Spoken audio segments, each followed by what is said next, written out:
Hello दोस्तों, मेरे YouTube channel पर आपका बहुत बहुत स्वागत है। तो अभी हम देखने जा रहे हैं बिहार का भूगोल। इससे पहले वाला जो वीडियो है पार्ट 1, उसको हम पार्ट 2 बोल सकते हैं, क्योंकि पार्ट 1 में इंट्रोडक्शन था जिसमें हमने पूरे बिहार के जो 38 ज़िले हैं, पूरे 38 ज़िलों को हमने ट्रिक से याद किया है उसमें।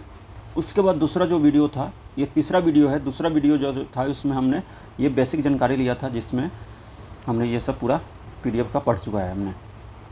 ये जो संरचना जो है, ये शिवालिक, ये तराई क्षेत्र, ये सब हमने पढ़ा है। ठीक है, तो इस वाले वीडियो में आपको यहाँ से शुरू करना है, बिहार की भौतिक संरचना से। तो शुरू करने से पहले आपको बता दूं कि आपको जो ये पूरा बिहार का ज्योग्राफी, जो भूगोल जो पढ़ाया जा रहा है, वो ट्रिक के थ्रू पढ़ाया जा रहा है। ठीक है, आपको बहुत सारा जो फैक्ट्स याद रखना है, उन सब को हम ट्रिक से याद करने की कोशिश करेंगे।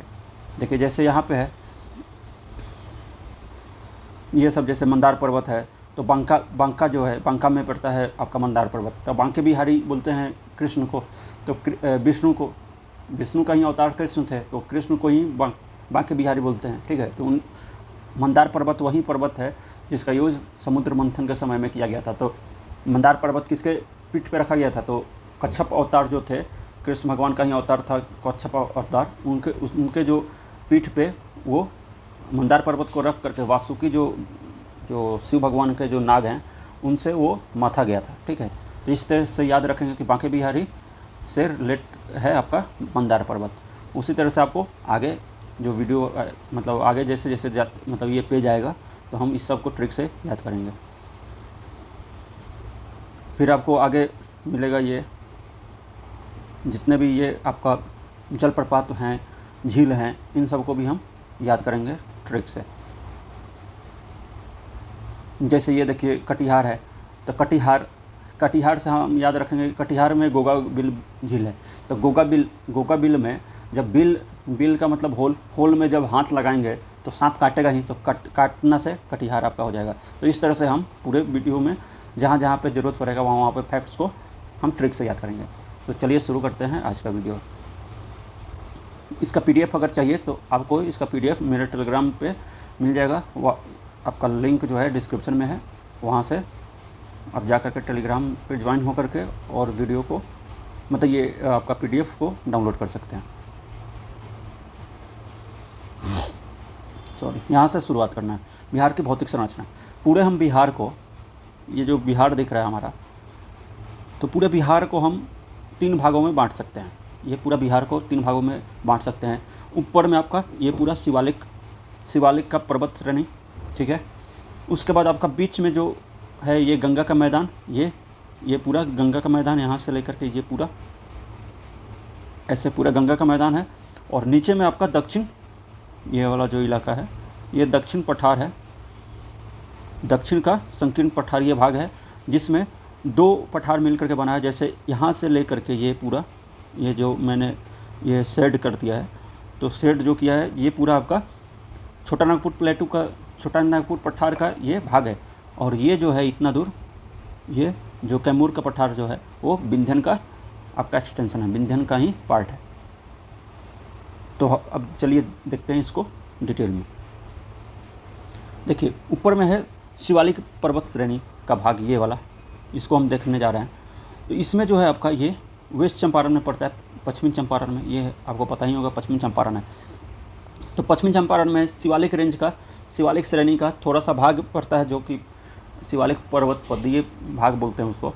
उसमें उसको 3 भाग में बांट सकते हैं, सोमेश्वर श्रेणी, दून घाटी और रामनगर दून।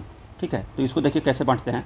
यहाँ से लेकर के ये पूरा, ये ऐसे करके पूरा, ये आपका, ये जो मैं शेड कर रहा हूँ, मतलब रंग रहा हूँ इससे, ये सब है आपका यहाँ त्रिवेणी से लेकर के यहाँ पे ठोरी तक, त्रिवेणी से लेकर के ठोरी तक जो पार्ट है, ये पूरा फैला हुआ है पहाड़ी इलाका। इसको हम सोमेश्वर श्रेणी बोलते हैं, सोमेश्वर रेंज बोलते हैं। ठीक है, इसकी सबसे बड़ी मतलब चोटी आपका है सोमेश्वर किला के नाम से जानते हैं उस चोटी को। ठीक है, उसके बाद आपका फिर यहाँ से ऐसे एक घाटी, मतलब ये आपका ये एक पहाड़ी है जिसको हम रामनगर दून बोलते हैं, वो छोटा सा पहाड़ी है। ठीक है, उसके बीच में जो 2 पहाड़ियों के बीच में जो पार्ट जो धंसा हुआ होता है उसको हम घाटी बोलते हैं। तो ये जो बीच में जो बच गया,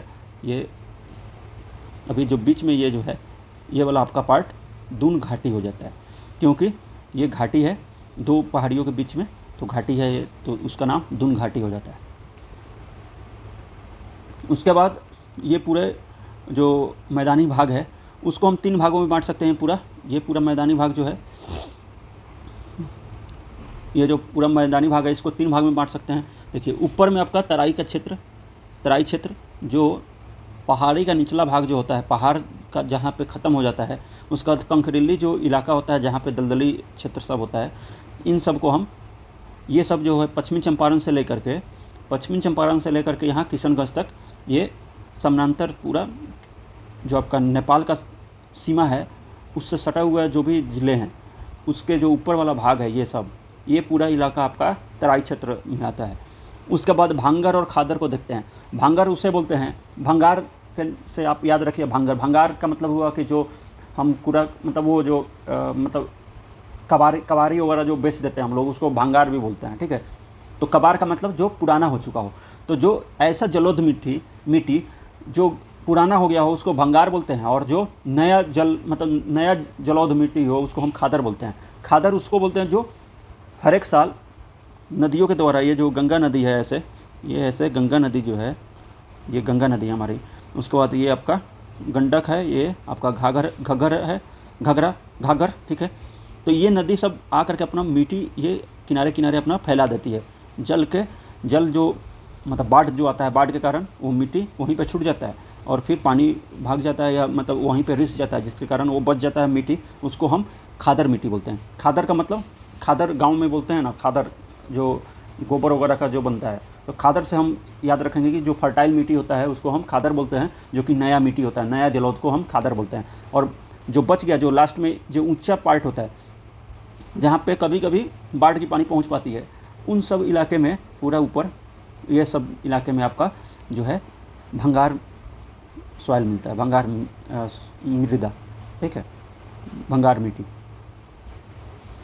उसी तरह से नीचे वाला ये सब, उसी तरह से ये नीचे में भी है, नीचे में ये पूरा आपका इस तरह से ये सब वही भंगार वाला इलाका है, और ये जो नदी के किनारे जो है ये सब आपका खादर है। उसको भी हम मिट्टी वाले चैप्टर में, मिट्टी वाला जो टॉपिक आएगा उसमें हम इसको भी देखेंगे कि बाल सुंदरी में, बलथर में, इस सब में बांटते हैं इसको, ठीक है। फिलहाल अभी इसको ऊपर से देखते हैं पहले। उसका संकीर्ण पठारी भाग, ये जो है नीचे संकीर्ण मतलब ये नैरो है, बहुत पतला ये सब इलाका है, तो उसको हम संकीर्ण पठारी भाग बोलते हैं, ये सब इलाका, ठीक है। जिसमें हम कैमूर या रोहतास का पठार, ये वाला जो है ये कैमूर या रोहतास का पठार बोलते हैं इसको, कैमूर या रोहतास का पठार, क्योंकि ये विंध्यन का, ये जो एक्सटेंशन है विंध्यन का एक्सटेंशन है, विंध्यन का मतलब ये पूर्वी भाग है, ठीक है। तो ये आपका कैमूर या रोहतास का पठार है। उसके बाद गया की पहाड़ी, उसके बाद ये यहाँ पे आपका गया पड़ता है, तो ये गया की पहाड़ी से मिलकर बना है, मतलब ये पूरे पठारी भाग को हम बांट रहे हैं, ठीक है। तो इस वाले जो रंगा हुआ पार्ट है वो आपका कैमूर या रोहतास का पठारी वाला इलाका है। उसके बाद यहाँ पे आपका गया का पहाड़ी आ जाता है, ये सब, ठीक है। उसके बाद राजगीर की पहाड़ी, ये यहाँ पे जो दिख रहा है बिहार शरीफ में, मतलब ये जो नालंदा में, वो आपका राजगीर की पहाड़ी क्षेत्र है। उसका नवादा और मुंगेर की क्षेत्र ये हो गया आपका, नवादा और मुंगेर वाला इलाका, ये पठारी भाग, ये क्षेत्र हो गया। तो हम इसे 4 भागों में बांट सकते हैं। कैमूर की पठारी, ये कैमूर, उसके बाद गया, उसका राजगीर, ये वाला राजगीर, और नवादा मुंगेर की पहाड़ी क्षेत्र, नवादा मुंगेर की पहाड़ी क्षेत्र। तो 4 भागों में ये संकीर्ण जो आपका साउथ का जो दक्षिण का ये पठारी इलाका है, इसको बांट सकते हैं। अब इसको हम डिटेल में देखने जा रहे हैं। आपको ये मैप पे पता चलेगा कि कौन सा पार्ट कहाँ पे है। अब इसको मैप से देखने के बाद अब इसको हम डिटेल में पढ़ने जाते हैं, ठीक है। तो शिवालिक वाला को पहला बार पढ़ते हैं, ठीक है। शिवालिक का पर्वतीय भाग, वो जो सोमेश्वर पहाड़ी है उसको शिवालिक का पर्वतीय भाग बोलते हैं। वो उत्तर पश्चिम में स्थित है। ये क्वेश्चन पूछता है, एग्ज़ाम में क्वेश्चन आता है, ये ऐसे अगर इसको बांट दे तो ऊपर में नॉर्थ हो गया, नीचे में साउथ, तो ये साउथ का देख रहे हैं, ये साउथ का पूरा दक्षिण, मतलब ये नीचे वाला दक्षिण संकीर्ण पठारी भाग है। तो आपसे पूछता है अगर कि कैमूर का पठार कहाँ पे पड़ता है, तो देखिए ये नॉर्थ हो गया, उत्तर, ये ईस्ट हो गया, पूरब, ये साउथ हो गया मतलब दक्षिण, ये वेस्ट हो गया मतलब पश्चिम। तो देखिए ये जो आपका ये सोमेश्वर की जो पहाड़ी है ये कौन से डायरेक्शन में है, तो नॉर्थ वेस्ट में है, नॉर्थ वेस्ट मतलब उत्तर पश्चिम में है। तो आपसे पूछता है अगर कि शिवालिक श्रेणी जो बिहार में है वो कहाँ पे है, तो उत्तर पश्चिम में मतलब नॉर्थ वेस्ट में, ठीक है। वहीं अगर आपसे पूछता है कि कैमूर की पहाड़ी कहाँ पे है, तो ये देखिए कैमूर की पहाड़ी है आपका साउथ वेस्ट में मतलब दक्षिण पश्चिम में, ये जो है दक्षिण पश्चिम में पड़ता है। और ये दक्षिण पूरब में ये पूरा दक्षिण पूरब में पड़ेगा ये सब इलाका। तो दक्षिण पूरब में आपका पड़ता है कौन सा, दक्षिण या दक्षिण पूरब में पड़ेगा आपका ये जो छोटा नागपुर पठारी इलाका है वो, ठीक है। तो ये भी डायरेक्शन के हिसाब से भी पूछता है क्वेश्चन, तो आप सही से बना पाएंगे, इसको डायरेक्शन को याद रखिएगा मैप से। तो शिवालिक का पर्वतपदीय भाग जो है वो कहाँ पे पड़ता है, तो उत्तर पश्चिम में पड़ता है, उत्तर पश्चिम में स्थित है। कहाँ पे, तो पश्चिमी चंपारण में। उसका एरिया जो है वो जो पूरा फैला हुआ है 932 किलोमीटर स्क्वायर वर्ग मीटर में फैला हुआ है। उसका एवरेज हाइट जो है 800 से लेकर के 80 मीटर से लेकर के आपका 850 मीटर तक वो फैला हुआ, मतलब ऊंचाई है उसका 80 मीटर, कहीं कहीं पे 80 मीटर है। सबसे छोटा जो हिल है मतलब वहाँ का पठार वो जो पर्वत है वो आपका 80 मीटर है। उसका सबसे ऊंचा जो है वो 850 है। तो 80 से लेकर के 850 तक मतलब वो हाइट डिफर करता है। उसको 3 भागों में हमने पहले ही बताया कि 3 भागों में बांटते हैं। तो सोमेश्वर श्रेणी, दून घाटी या हरहा नदी की घाटी भी बोलते हैं, उसके बाद रामनगर दून। तो पहले ये सोमेश्वर वाला देखते हैं। तो सोमेश्वर श्रेणी जो है वो आपका पश्चिम में त्रिवेणी नहर से लेकर के भिकना ठोरी तक रहता है आपका। ऊपर में पश्चिम में, ऊपर पश्चिम कहेंगे, इधर पूरब कहेंगे। तो ऊपर में त्रिवेणी नहर से लेकर के भिकना ठोरी तक, ये यहाँ पे देखिए ये ऊपर पश्चिम में हो गया, ये इधर यहाँ भिकना ठोरी तक।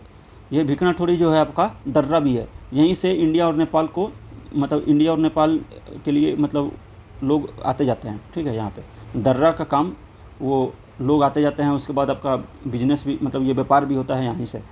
और ये नदियों के द्वारा काटा जाता है, पहाड़ जहाँ पे कट जाती है नदियों के द्वारा काट दी जाती है, उसे हम दर्रा बोलते हैं। तो ये यहाँ त्रिवेणी नहर है, तो त्रिवेणी भैंसा लोटन में, तो त्रिवेणी नहर से लेकर के आपका यहाँ तक थोड़ी तक ये फैला हुआ है। ये पूरा ऊपर वाला इलाका को हम सोमेश्वर श्रेणी बोलते हैं। उसके बाद ये पूरा 75 किलोमीटर लंबा है, 75 किलोमीटर लंबा है। अगर आपसे डीप क्वेश्चन पूछेगा तो वो पूछेगा, इतना कुछ नहीं पूछता, सिंपल पूछता है कि सोमेश्वर श्रेणी कहाँ पे है, कौन से ज़िले में है, कौन सा डायरेक्शन में है, ये सब पूछता है। अगर आपसे क्वेश्चन पूछेगा भी तो एक्स्ट्रा क्वेश्चन पूछेगा वहीं कि कहाँ से कहाँ तक फैला हुआ है। तो त्रिवेणी नहर से लेकर के भिकना ठोरी तक ये फैला हुआ है। उसके बाद ये जानकारी के लिए आपको चाहिए कि 5 से 6 किलोमीटर उसका चौड़ाई है। ये चौड़ाई जो है 5 से 6 किलोमीटर का है। हाईएस्ट पीक जो है 880 मीटर है इसका, जिसको हम सोमेश्वर किला के नाम से जानते हैं, सोमेश्वर फोर्ट। दर्रा इसमें कौन कौन सा है, तो सोमेश्वर दर्रा है, भिकना ठोरी दर्रा है, मरवात दर्रा है। तो ये सब दर्रा हैं। तो ये अगर आपसे पूछता है कि सोमेश्वर दर्रा कहाँ पे पड़ता है, तो सोमेश्वर श्रेणी में पड़ता है। भिकना ठोरी दर्रा कहाँ पे है, तो आपका भिकना ठोरी दर्रा भी सोमेश्वर श्रेणी में है। मरवात दर्रा वो भी सोमेश्वर श्रेणी में ही है। उसका दून घाटी को देखते हैं। रामनगर दून और सोमेश्वर के बीच में पड़ता है ये दून घाटी। 2 पहाड़ों के बीच की जो मतलब इलाका होता है जहाँ पे लोग बसते हैं, वो निचला भाग को हम घाटी बोलते हैं या दून बोलते हैं, ठीक है। जैसे देहरादून है। यह घाटी रामनगर दून तथा सोमेश्वर श्रेणी के मध्य में स्थित है। ये मैंने बताई है आपको। लंबाई है इसका 24 किलोमीटर। यह गंगा के जलोद मैदान के से कुछ ऊंची है। ये जो आपका प्लेन एरिया है, प्लेन एरिया से थोड़ी सी ऊंची इलाका है, ये ऊंचा है ये। उसके बाद रामनगर दून को देखते हैं। सोमेश्वर के दक्षिण में होने के कारण इसे दक्षिण श्रेणी भी बोलते हैं।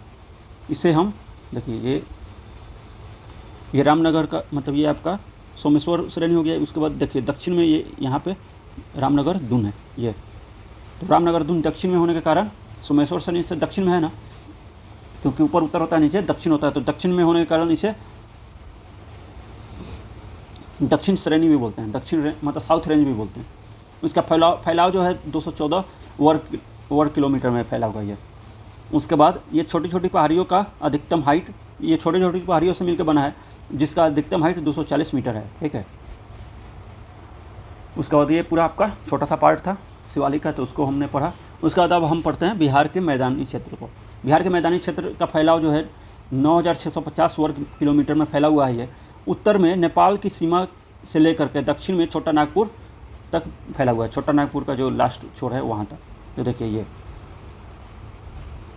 ऊपर में आपका, ऊपर में ये नेपाल हो गया। नेपाल के ये यहाँ से लेकर के पूरा नीचे तक ये पूरा जो है ये सब प्लेन है एरिया, गंगा का प्लेन। ये मैदानी भाग, बिहार का मैदानी भाग, जिसको जो है दो भागों में बांट देता है। ये गंगा नदी जो है दो भागों में बांटती है, दो असमान भाग में बांटती है, अनइक्वल पार्ट में। तो ऊपर वाले को हम बोलते हैं उत्तरी बिहार का मैदान और दक्षिणी बिहार का मैदान नीचे वाले को बोलते हैं। देखिए ये उत्तरी बिहार का मैदान और दक्षिण बिहार को मैदान में बांट देता है। दो असमान भागों में गंगा नदी बांटती है, ठीक है। ये गंगा नदी द्वारा दो असमान भागों में उत्तरी और दक्षिणी बिहार में बंटता है। अब इसको उत्तरी बिहार और दक्षिण बिहार को देख लेते हैं एक बार। उत्तरी बिहार में देखिए, उत्तरी बिहार जो है पश्चिमी चंपारण का तराई क्षेत्र से लेकर के कटिहार तक फैला हुआ है और बीच बीच में कहीं कहीं पे चौर भी पाया जाता है, जो कि देखिए जो जहाँ पे पानी लगा रहता है 12 मास उसको हम चौर बोलते हैं या मन बोलते हैं। जैसे मैदान में प्राकृतिक रूप से जलमग्न निम्न भूमि, जो निचली भूमि होती है, जो जिस पे हमेशा जल जमाव रहता है, उसको हम मन या चौर के नाम से जानते हैं। जैसे अगर आपसे पूछे लखनी, सुंदरपुर और बहादुरपुर कौन से, मतलब ये चौर जो है या मन जो है ये कहाँ पे पड़ता है, तो ये सब आपका पश्चिमी चंपारण के साइड में पड़ता है, मतलब उत्तरी मैदान में पड़ता है आपका। ये वेस्ट चंपारण में पड़ता है आपका लखनी, ईस्ट चंपारण में आपका सुंदरपुर पड़ता है और बहादुरपुर आपका भी ईस्ट चंपारण में पड़ता है। ये पूर्वी चंपारण, ये दोनों नीचे का जो है सुंदरपुर और बहादुरपुर आपका पूर्वी चंपारण में पड़ता है और लखनी जो है आपका पश्चिमी चंपारण में पड़ता है। ये याद रखिएगा। ये चौर का क्वेश्चन आज तक नहीं पूछा है तो अब आगे पूछ सकता है, क्योंकि अब थोड़ा सा बीपीएससी जो है डिटेल में पूछ रही है क्वेश्चन। तो चौर आपको पता चल गया। फिर अब दक्षिणी बिहार को देखते हैं। तो दक्षिणी बिहार जो है कैमूर से लेकर के बांका तक फैला हुआ है। ये इधर देखिए मैप में देख लेते हैं एक बार। यहाँ कैमूर से लेकर के इधर बांका तक फैला हुआ है, ठीक है। ऊपर ये पूरा फैला हुआ है।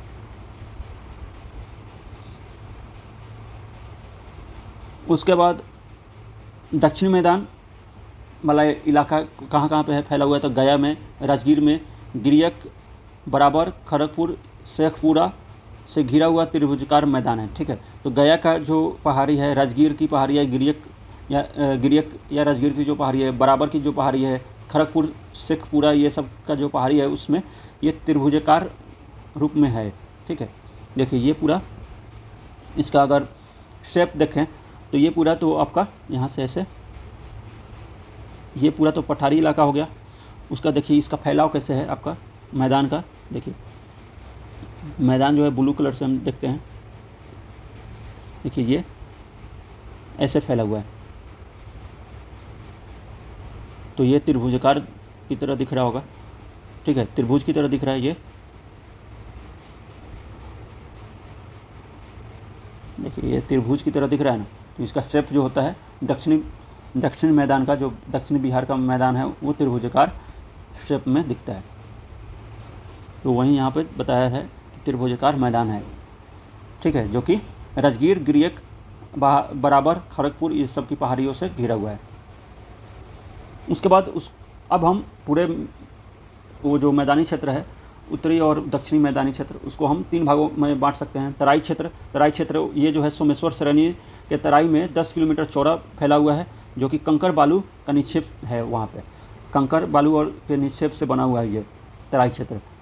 इसके साउथ में तराई उपक्षेत्र हैं जो प्रायः दलदली हैं, क्योंकि जो नदियाँ जो विलुप्त हो जाती हैं तराई इलाके में वो थोड़ा थोड़ा निकलना शुरू होती है आपका उपक्षेत्र में। वहाँ पे दलदली, हमेशा दलदली बना रहता है। और पूर्वी चंपारण, पश्चिमी चंपारण वाला जो इलाका है, सीतामढ़ी, शिवहर वाला जो इलाका है, वहाँ पे जो वाटर टेबल वाला जो मतलब है वो बहुत कम ही नीचे, मतलब वहाँ पे कम ही फीट अगर गहरा करेंगे तो आपको पानी मिलना शुरू हो जाता है वहाँ पे, क्योंकि वहाँ पे वो पूरा पानी मतलब पानी जो है पूरा भरा हुआ है, क्योंकि वो सब दलदली इलाका है।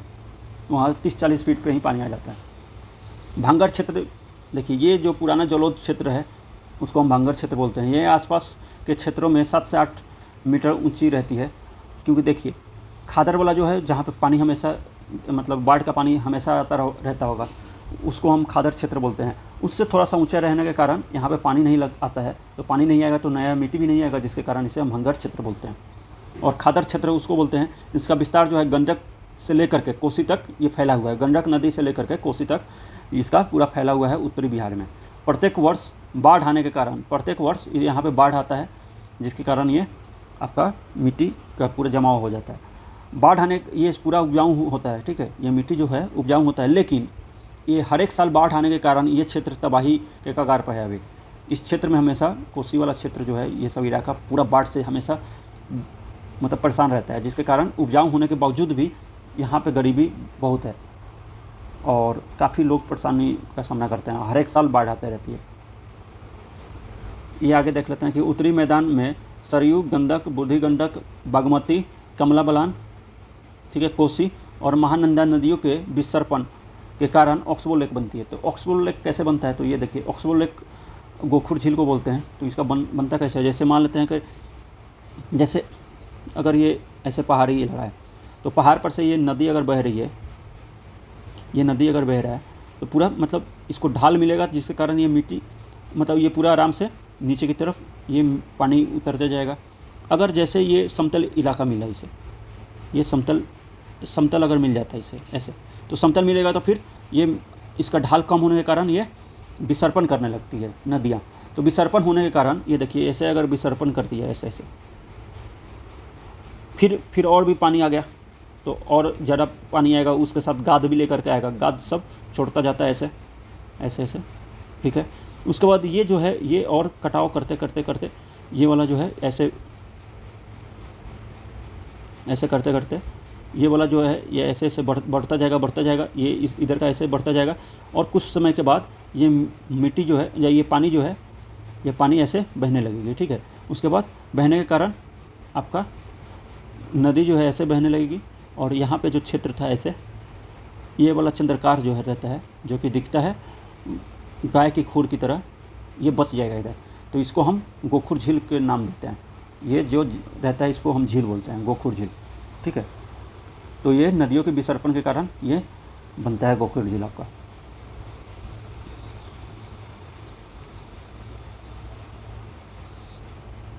चलिए जो पढ़ा है हमने इसको हम इस फिजिकल मैप में देख लेते हैं। ये वाला जो है आपका सोमेश्वर पहाड़ी है ऊपर, उसके बाद ये सब पूरा मैदानी क्षेत्र है।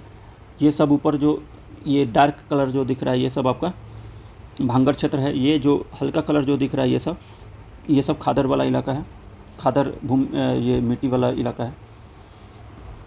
उसके बाद अब हमें पढ़ना है दक्षिण संकीर्ण मैदान। ये सब जो ये कलर जो कलरफुल जो दिख रहा है ये दक्षिण संकीर्ण मैदान है, ठीक है। ये राजगीर की पहाड़ी हो गई, यहाँ पे देखिए राजगीर की पहाड़ी लिखा हुआ है। उसके बाद ये डुमरिया, टिकटिकवा ये सब दिया हुआ है, बतिया का पहाड़ी, ये सब पहाड़ी इलाका है। तो इसके बारे में अब हम पढ़ने जा रहे हैं। दक्षिण का संकीर्ण पठारी भाग जो है कहाँ से, तो देखिए ये छोटा नागपुर का पठार का सीमांत क्षेत्र है, ये मतलब लास्ट छोर है।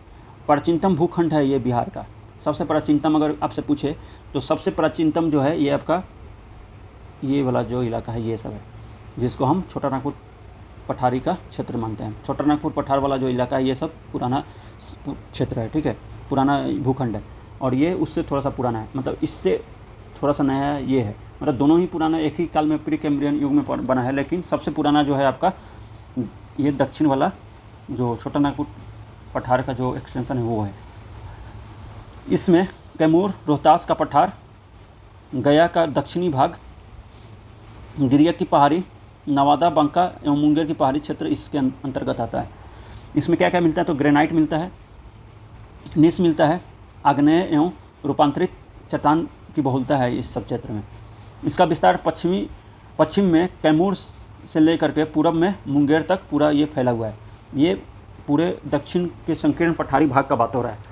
अब ये दो भागों में मतलब ये अलग अलग भाग, मतलब ये अलग करता है। ये आपका सोन नदी जो है, ये सोन नदी जो बह रही है जिसमें उत्तरी कोयला करके यहाँ पे मिल जाती है। तो ये सोन नदी जो है आपका इसको अलग करती है आपका कैमूर के पठार को और ये छोटा नागपुर के पठार को, ठीक है। तो अगर आपसे क्वेश्चन पूछता है कि क्यों मतलब ये सोन नदी किसको किसको अलग करती है, तो ये आपका कैमूर के पठार और आपका छोटा नागपुर पठार को अलग करती है। कैमूर या रोहतास के पठार को हम देख लेते हैं पहले। ये विंध्यन का पूर्वी भाग है। विस्तार जो है इसका जबलपुर से लेकर के रोहतास तक है। ये कैमूर पठार जो है स्टार्ट होता है आपका एमपी में जबलपुर से रोहतास तक ये फैला हुआ है। रोहतास में इसका एंड हो जाता है। सबसे ऊंचा भाग जो है रोहतास में है। यह सोन के द्वारा छोटा नागपुर पठार से अलग होता है। ये भी आपको बता ही दिया है हमने। बलुआ पत्थर का दिखता है यहाँ पे। बलुआ पत्थर मतलब लाल पत्थर और ये लाइमस्टोन चूना पत्थर यहाँ पे ज़्यादा पाया जाता है, इसलिए यहाँ पे सीमेंट का उद्योग क्षेत्र है। ये सीमेंट का उद्योग यहाँ पे खोला गया है। गया की पहाड़ी को देख लेते हैं। गया की पहाड़ी जो है गया औरंगाबाद नवादा में अनेक पहाड़ी क्रम है, ठीक है। ये पहाड़ियाँ मैदानी भागों में विस्तृत है। ये पहाड़ी नीचे तक भी चला गया है, जो खदरने के कारण उसका मतलब वो ख़त्म होने के कारण वो मैदानी क्षेत्र बन गया है, ठीक है। उसमें अब खेती भी होता है। जेठियन, हिंदज, हल्दिया की पहाड़ी इनमें प्रमुख है। अब गया में देखिए कौन कौन से पहाड़ी है, उसको हम अभी मैप पे भी देखेंगे, ठीक है। इधर मैप पे भी लिखा हुआ है सारा, तो पहले एक बार देख लेते हैं इधर, फिर मैप पे देखते हैं। गया में कौन कौन सी पहाड़ी हैं, तो ब्रह्मयोनी, रामशिला, प्रेतशिला, कटोरी की पहाड़ी, डुंगेश्वरी की पहाड़ी, ये सब आपका गया में पड़ता है। ये सबको हम ट्रिक से भी अभी देखेंगे। गया और जहानाबाद के सीमा पे बराबर और नागार्जुनी की पहाड़ियाँ हैं। उसी तरह से राजगीर गिरिया की पहाड़ी के क्षेत्र में यह गया के पहाड़ी का विस्तार है, ठीक है। गया की पहाड़ी का ही विस्तार है आगे राजगीर में भी, तो उसको राजगीर या गिरिया की पहाड़ी क्षेत्र बोलते हैं। इसमें जो है आपका 5 पहाड़ मिल करके ये बना हुआ है, ठीक है। ये राजगीर जो है 5 पहाड़ियों, राजगिरी जो वही है जो मगध का राजधानी हुआ करता था, राजगिरी, ठीक है, जो कि 5 पहाड़ियों से बना था। सोनगिरी, विपुलगिरी, रत्नागिरी, उदयगिरी और वैभवगिरी, ठीक है। तो इसमें वैभवगिरी सबसे ऊंची पहाड़ी है। अगर आपसे पूछता है कि सबसे ऊंची पहाड़ी कौन है, तो वैभवगिरी। ये क्वार्जाइट स्लेट इसमें पाए जाते हैं। नवादा और मुंगेर की पहाड़ी को देख लेते हैं। नवादा एवं मुंगेर की पहाड़ी क्षेत्र नवादा से शुरू होकर के उत्तर में गंगा तक ये फैला हुआ है, जिसमें प्रमुख है गिद्धेश्वर पहाड़ी, सतपुरा की पहाड़ी, मतलब ये सतपुरा नहीं, सत पहाड़ी के नाम से सतपुरा, तो वो पूरे इंडिया का आ जाता है, ठीक है। तो ये आपका स्ट्रॉन्ग स्लिप हो गया था, सॉरी उसके लिए। सत पहाड़ी है ये। शेखपुरा की पहाड़ी, चकाई की पहाड़ी, ठीक है, खड़गपुर की पहाड़ी, यह सब आपका। खड़गपुर की पहाड़ी मुंगेर से जमुई तक फैला हुआ है। खड़गपुर की पहाड़ी अगर आपसे पूछेगा तो मुंगेर आप बताइएगा, ठीक है। इसमें क्वार्जाइट ये मिलता है, ठीक है। ये नवादा से पूरा मुंगेर जमुई में फैला हुआ है ये वाला पहाड़ी। अब हम इसको ट्रिक से देखते हैं पहले। तो देखिए ये तो आपको एक ही सोमेश्वर की पहाड़ी है, आपको याद ही होगा सोमेश्वर की पहाड़ी है, तो एक इसके लिए कोई ट्रिक की ज़रूरत नहीं है। हाईएस्ट पीक जो है सोमेश्वर किला पड़ता है सर, 880 मीटर, तो इसको याद करने की कोई ज़रूरत नहीं है। नीचे वाला जो है बहुत फैला हुआ है, तो इस सबको हम याद करते हैं। मुंगेर में है आपका खड़गपुर की पहाड़ी, इसको कैसे याद करेंगे। मुंगेर में है खड़गपुर की पहाड़ी, तो इसको देखिए, मुंगेर को हम मूंग समझते हैं, ठीक है। मुंगेर को रेफरेंस के लिए याद रखिए कि मुंगेर से मूंग और मुंगेर में मतलब थोड़ा सा ही अंतर है, मुंगेर। तो मूंग को चुगता कौन है, मूंग को अगर बाहर छिट देते हैं तो खाता कौन है, चिड़िया खाएगी, तो खग। खड़गपुर से आप याद रखिए खग जो होता है पर्यायवाची होता है चिड़िया का, तो खग जो है वो मूंग चुगेगी, ठीक है। मूंग को कौन चुगेगा, तो खग, मतलब खग से आपको याद रहेगा खड़गपुर और मुंगेर से आपको याद रहेगा मूंग। खग से खड़गपुर और मुंगेर से मूंग, ठीक है। तो मूंग को कौन चुगेगा, तो खग, तो खग से खड़गपुर, मतलब मुंगेर खड़गपुर का में पड़ता है, ठीक है। मुंगेर जो है खड़गपुर में है। मुंगेर में खड़गपुर की पहाड़ियाँ पाई जाती है। तो मूंग कौन चुगेगा, खग, तो आपको याद हो गया होगा कि मुंगेर में जो है आपका खड़गपुर की पहाड़ियाँ हैं। मंदार को हमने बताया ही था शुरुआत में ही कि बांका में पड़ता है। तो बांका जो है बांके बिहारी को बांके बिहारी बोल सकते हैं। बांका से बांके बिहारी को याद रखिए, बांके बिहारी के ही का अवतार कच्छप अवतार था। उसी पे मंदार पर्वत को, जो कि मंदार पर्वत वही है जो समुद्र मंथन के समय में यूज किया गया था, इसको समुद्र मंथन के लिए। वो देवताओं के द्वारा और दानवों के द्वारा ये समुद्र मंथन किया गया था। तो उस समय कच्छप अवतार जो लिए थे विष्णु भगवान, मतलब कृष्ण का ही अवतार थे वो, तो कृष्ण के पीठ पे ही, मतलब वो कच्छप के अवतार के पीठ पे ही मंदार पर्वत को रख के मथा गया था, समुद्र का मंथन किया गया था। तो इससे आप याद रहेगा कि मंदार जो है वो कृष्ण से रिलेटेड है। तो मंदार कृष्ण मतलब बांके बिहारी से रिलेटेड है, बांके मतलब बांका से आपका रिलेशन है इसका। तो बांका में आपका मंदार पर्वत है। जमुई, जमुई में गिद्धेश्वर की पहाड़ी है, ठीक है। तो इसको कैसे याद रखेंगे, देखिए जम से जम्मू याद रखिए इसको, जमुई से जम्मू याद रखिए। जम्मू का मतलब ये जम्मू कश्मीर वाला जम्मू। तो जम्मू देखिए, गिद्ध अभी कहीं भी आपको नहीं दिखता होगा, पूरे बिहार में या कहीं भी प्लेन एरिया में जो आप देखते होंगे गिद्ध कहीं नहीं दिखता आपको। तो गिद्ध चले कहाँ गए, तो जम्मू में चले गए हैं। तो जब जम्मू में चले गए हैं तो उत्तर दिशा में चले गए हैं, तो हमें दिखेगा ही नहीं। तो कहाँ चले गया है गिद्ध, गिद्ध जो है सारे जम्मू में चले गए हैं, इसलिए हमें प्लेन एरिया में कहीं भी गिद्ध नहीं दिखते। तो इससे आपको जम्मू से रिलेशन हो जाएगा जमुई का, और गिद्ध से मतलब गिद्ध जो है जम्मू में चला गया जिसके कारण हमें नहीं दिखता है। तो जमुई में गिद्धेश्वर की पहाड़ी है आपका। अगला है नालंदा में, नालंदा को हम राजगीर जो है नालंदा में पड़ता है। तो राजगीर ये मतलब गिरदकुट की पहाड़ी, उसके बाद गिरियक की पहाड़ी, राजगीर की पहाड़ियाँ हम याद करेंगे, ठीक है। तो राजगीर में देखिए, राजगीर जो भी 5 पहाड़ियों से मिलकर मतलब ये घिरा हुआ है राजगीर, वो जो है आपका जो भी है वो सब नाम है, किसी न किसी लड़के का नाम है, जो कि आपके अगल बगल में कहीं ना कहीं ऐसा नाम मिल जाएगा। जैसे रतन नाम होगा किसी न किसी का, विपुल भी नाम होगा किसी का, सोना नाम होगा, सोनगिरी से सोना याद रखिए, उदय भी नाम होगा किसी का, और वैभव भी नाम होगा। तो ये सब नाम, जितना भी नाम वाले हैं जो कि आपके अगल बगल में किसी न किसी का नाम होगा, वो सब आपका नालंदा में पड़ेगा, ठीक है, नालंदा में या राजगीर में। और गिरदकुट आपको मालूम ही होगा, आप लोग राजगीर घूमने जाते ही होंगे, तो गिरदकुट को आपको याद करने की ज़रूरत नहीं है। गया को याद रखते हैं कि गया में कौन कौन सी पहाड़ियाँ हैं। तो देखिए गया में जो है, गया को हम बोध गया भी बोलते हैं, जहाँ पे बौद्ध भगवान को वहाँ पे ज्ञान की प्राप्ति हुई थी, ठीक है। तो उसको हम कैसे याद रखेंगे, ब्रह्म योनि जो है, ब्रह्म ये ब्रह है, ठीक है। तो ब्रह्म योनि जो है, ब्रह्म योनि कहाँ पे है, तो गया में है, ब्रह्म योनि की पहाड़ी गया में है। तो इसको कैसे याद रखेंगे, तो देखिए मतलब एक चीज़ जानिए कि जैसे जब भी ज्ञान की जो प्राप्ति होती है तो हमें ब्रह्म ज्ञान की प्राप्ति होती है, ठीक है। हम देवता मतलब भगवान क्यों मानते हैं उन्हें, क्योंकि उन्हें ब्रह्म ज्ञान की प्राप्ति हो गई थी। मतलब ये मनुष्य योनि से छोड़ करके, मनुष्य योनि को छोड़ करके वो ब्रह्म योनि में चले गए थे बुद्ध भगवान, ठीक है। गौतम बुद्ध जो थे वो ब्रह्म योनि में चले गए थे मनुष्य योनि को छोड़ करके। मतलब गौतम बुद्ध को गया में रिलेट करेंगे, गौतम बुद्ध मतलब गया से रिलेट करेंगे, बोध गया से, और उनको वहाँ पे ब्रह्म ज्ञान का प्राप्ति हो गया था, मतलब ब्रह्म योनि को धारण किया था वो। तो ब्रह्म योनि जो है आपका गया में है। रामशिला से कैसे याद रखेंगे, ठीक है। तो देखिए कहीं कहीं पे माना जाता है कि बौद्ध जो है, मतलब गौतम बुद्ध जो हैं, गौतम बुद्ध ये विष्णु के अवतार थे, ठीक है। तो विष्णु के अवतार होने के कारण राम भी विष्णु के अवतार हैं, कृष्ण भी विष्णु के अवतार हैं, और आपके ये भी गौतम बुद्ध को भी विष्णु का ही अवतार माना जाता है। तो राम से याद रखिएगा कि ये भी अवतार थे आपके विष्णु भगवान के, मतलब राम भी वैसे ही अवतार थे जैसे गौतम बुद्ध आपके अवतार हैं। तो गौतम बुद्ध का आप याद रखिए गया, बोध गया, और उसके बाद राम का अवतार भी हुआ था उन्हीं के जैसा। तो बौद्ध मतलब गौतम बुद्ध की तरह ही उनका भी अवतार हुआ था, राम का भी। तो दोनों एक दूसरे से रिलेट हो गए। प्रेतशिला, ठीक है। देखिए क्या होता था कि जब गौतम बुद्ध मतलब ध्यान करते थे अपना, तो उनको वो अपने पास क्या रखते थे, कटोरी रखते थे, जिसमें वो भिक्षा मांग करके, मतलब कभी भूख लगता था तो खाते थे। तो कटारी जो है, कटोरा याद रखिएगा कि कटोरा भी रखते थे वो अपने पास। उसके बाद उनको डराने के लिए प्रेत भी मतलब आते रहती थी। तो आपका मतलब गौतम बुद्ध से रिलेशन कौन कौन सा है, ब्रह्म योनि। ब्रह्म योनि का मतलब ब्रह्म योनि वो प्राप्त किए थे मनुष्य योनि छोड़ करके। फिर उनको डराने के लिए कौन कौन आता था, प्रेत। उसके बाद वो अपने पास क्या रखते थे, कटोरी, जिसमें वो भिक्षा मांगते थे। ये खुद से याद रखिएगा, डुंगेश्वरी, ठीक है। डुंगेश्वरी को आपको याद रखना है खुद से, ये प्रीवियस ईयर का क्वेश्चन है। आपको ऐसे भी याद होगा कि गया में डुंगेश्वरी पर्वत है। डुंगेश्वरी कहाँ पे है, तो आपका गया में है।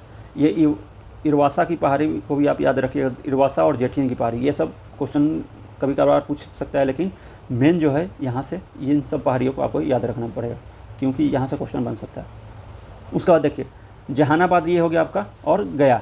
जहानाबाद और गया के जो सीमा है वहाँ पे आपका बराबर की पहाड़ी है। तो बराबर की पहाड़ी हम कैसे याद रखेंगे, ये ज़्यादातर जहानाबाद में पड़ता है। अगर आपसे पूछता है बराबर की पहाड़ी कहाँ है तो जहानाबाद ही आंसर दीजिएगा। तो इसको कैसे याद रखेंगे, जब गौतम बुद्ध को जब ज्ञान का प्राप्ति हो गया था तो वो सारा जहान को बराबर मान रहे थे। वो बोल रहे थे कि मतलब हिंदू मुस्लिम, मतलब ये हिंदू मुस्लिम बोल रहा हूँ क्योंकि उस समय तो मुस्लिम थे ही नहीं।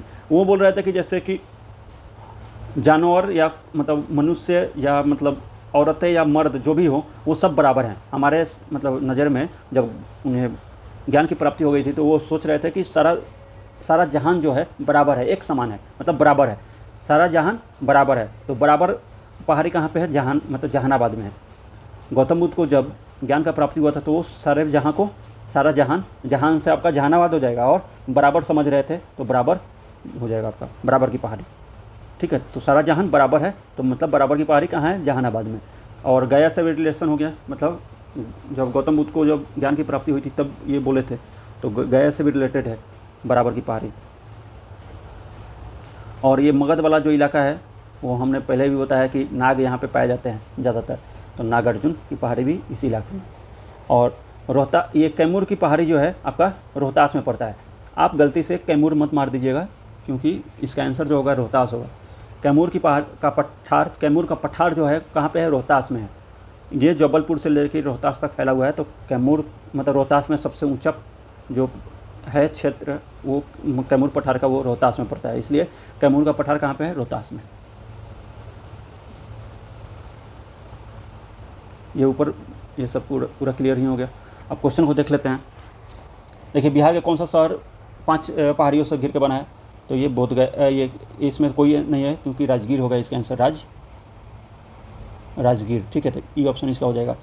ठीक है, तो ये सब ऐसे ही क्वेश्चन आप देख लीजिएगा। इन सब का निचोड़ जो है यहाँ पे आपको फैक्ट्स के तौर पे दिया गया है, ये खुद से आप ना कीजिएगा। ये देखिए 5 पहाड़ियों से वाला शहर कौन है, राजगीर है। उसके बाद विंध्यन के अपेक्षाकृत धरवार जो है ज़्यादा पुराना है। ये क्वेश्चन पूछा था कि विंध्यन और धरवार में कौन सबसे ज़्यादा पुराना है, तो आपका धरवार जो है ज़्यादा पुराना है विंध्यन की अपेक्षा। इंडिया का सबसे ज़्यादा पैराइट्स कहाँ पे है, तो बिहार में रोहतास में है, जो कि 95% बिहार में इसका डिपॉजिट है। कहाँ पे, रोहतास में। पीपीसीएल जो है ये कंपनी है, प्राइवेट लिमिटेड कंपनी है, पैराइट्स एंड फॉस्फेट केमिकल ये प्राइवेट लिमिटेड कंपनी है। ये कहाँ पे है, तो रोहतास में है। सोमेश्वर की पहाड़ी जो है उत्तर पश्चिम बिहार में पड़ता है। कैमूर की पहाड़ी दक्षिण पश्चिम बिहार में पड़ता है। और उसका नवादा की पहाड़ी कहाँ है, दक्षिण पूर्व में है। इसको मैंने शुरू में ही बताया था। बिहार में कोल का डिपॉजिट कहाँ पे है, मतलब उसका अनुमान कितना है, तो 16 करोड़ टन है, मतलब सिंचित, मतलब जो है कोल रिजर्व बिहार में कितना है, तो 16 करोड़ टन।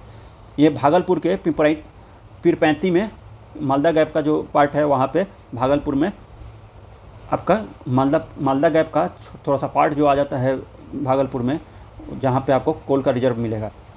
और एग्जैक्ट पूछेगा कहाँ पे, तो पीरपैंती में, या तो भागलपुर ऑप्शन में होगा नहीं तो पीरपैंती, तो दोनों में से आपको एक आंसर मारना होगा। छोटा नागपुर जो है पेनीप्लेन है, संप्रदाय भूमि का एग्जाम्पल है छोटा नागपुर, जो कि आर्कियन ग्रेनाइट से बना है। या आर्कियन ग्रेनाइट कहाँ मिलता है, तो छोटा नागपुर में। अबरख मतलब माइका जब बिहार झारखंड एक हुआ करता था तो सबसे उस समय का क्वेश्चन ये पूछा हुआ है कि उच्च कोटि का अबरख कहाँ पे मिलता है या ज़्यादा अबरख कहाँ पे मिलता है, तो हजारीबाग में मिलता है। लेकिन अगर आपसे पूछे अभी के क्वेश्चन में कि अभी कहाँ पे मिलता है, तो मुंगेर आंसर मांगिएगा। मुंगेर में माइका मिलता है आपका, मतलब अबरख मिलता है।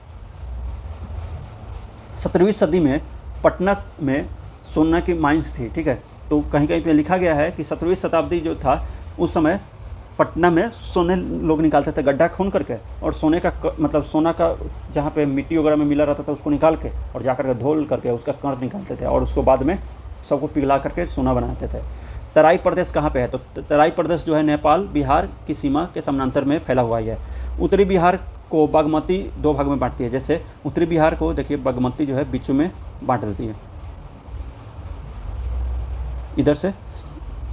इधर सीतामढ़ी से ऐसे जाके खगड़िया में ये जाकर के गंगा नदी ऐसे जो बह रही है, गंगा नदी ऐसे उसमें जाकर मिल जाती है खगड़िया में यहाँ पे।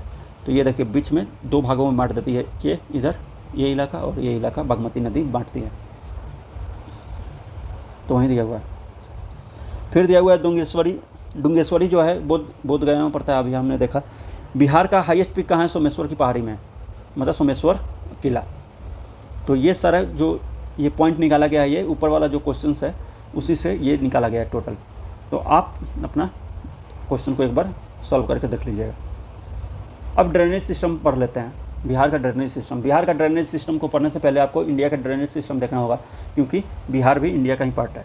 ठीक है, तो यहाँ पे ये आपका बिहार इतना ऐसे फैला हुआ है। ठीक है, ये ऐसे।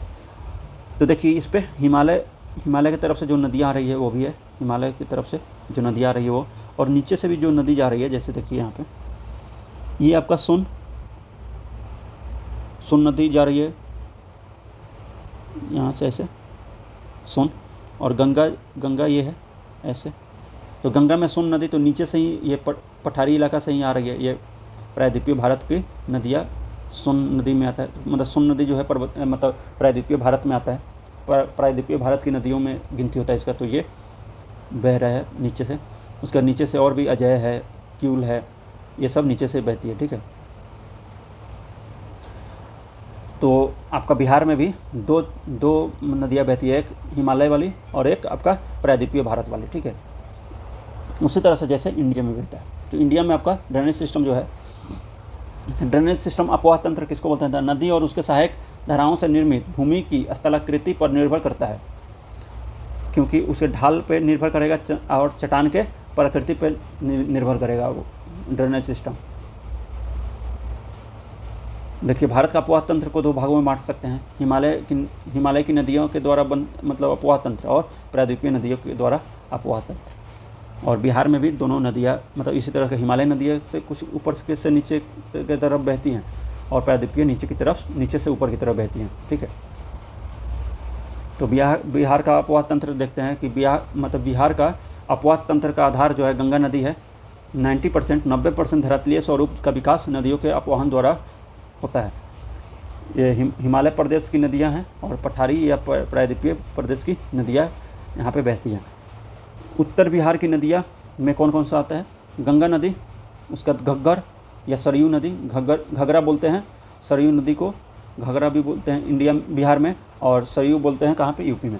उसका गंडक हो गई, बूढ़ी गंडक, बागमती, कमला बलान और कोसी और महानंदा, ये सब आपका हिमालय वाला नदियाँ, हिमालय से निकलती है ये सब नदियाँ, और ये ऊपर से नीचे की तरफ मतलब उत्तर से दक्षिण की ओर बहती हैं। ये अगर ऐसे बिहार मान लें ऐसे, तो बीच में आपका गंगा नदी बहती है, ऊपर से ये हिमालय की नदियाँ बहती है। जैसे यहाँ से ये घग्गर हो गया, यहाँ से ऐसे आपका गंडक हो गई, ये बूढ़ी गंडक, ये आपका ये ऐसे बागमती, उसके बाद कोसी, यहाँ पे महानंदा। उसके बाद नीचे से जो बहती है नदियाँ, यहाँ पे क्रमनासा, ये ऐसे सोन, उसके बाद आपका फाल्गु या पुनपुन, फाल्गु इसी में जाकर के मिल जाती है। उसके बाद क्यूल, उसके बाद अजय। तो ये सब नदियाँ नीचे से बहती हैं।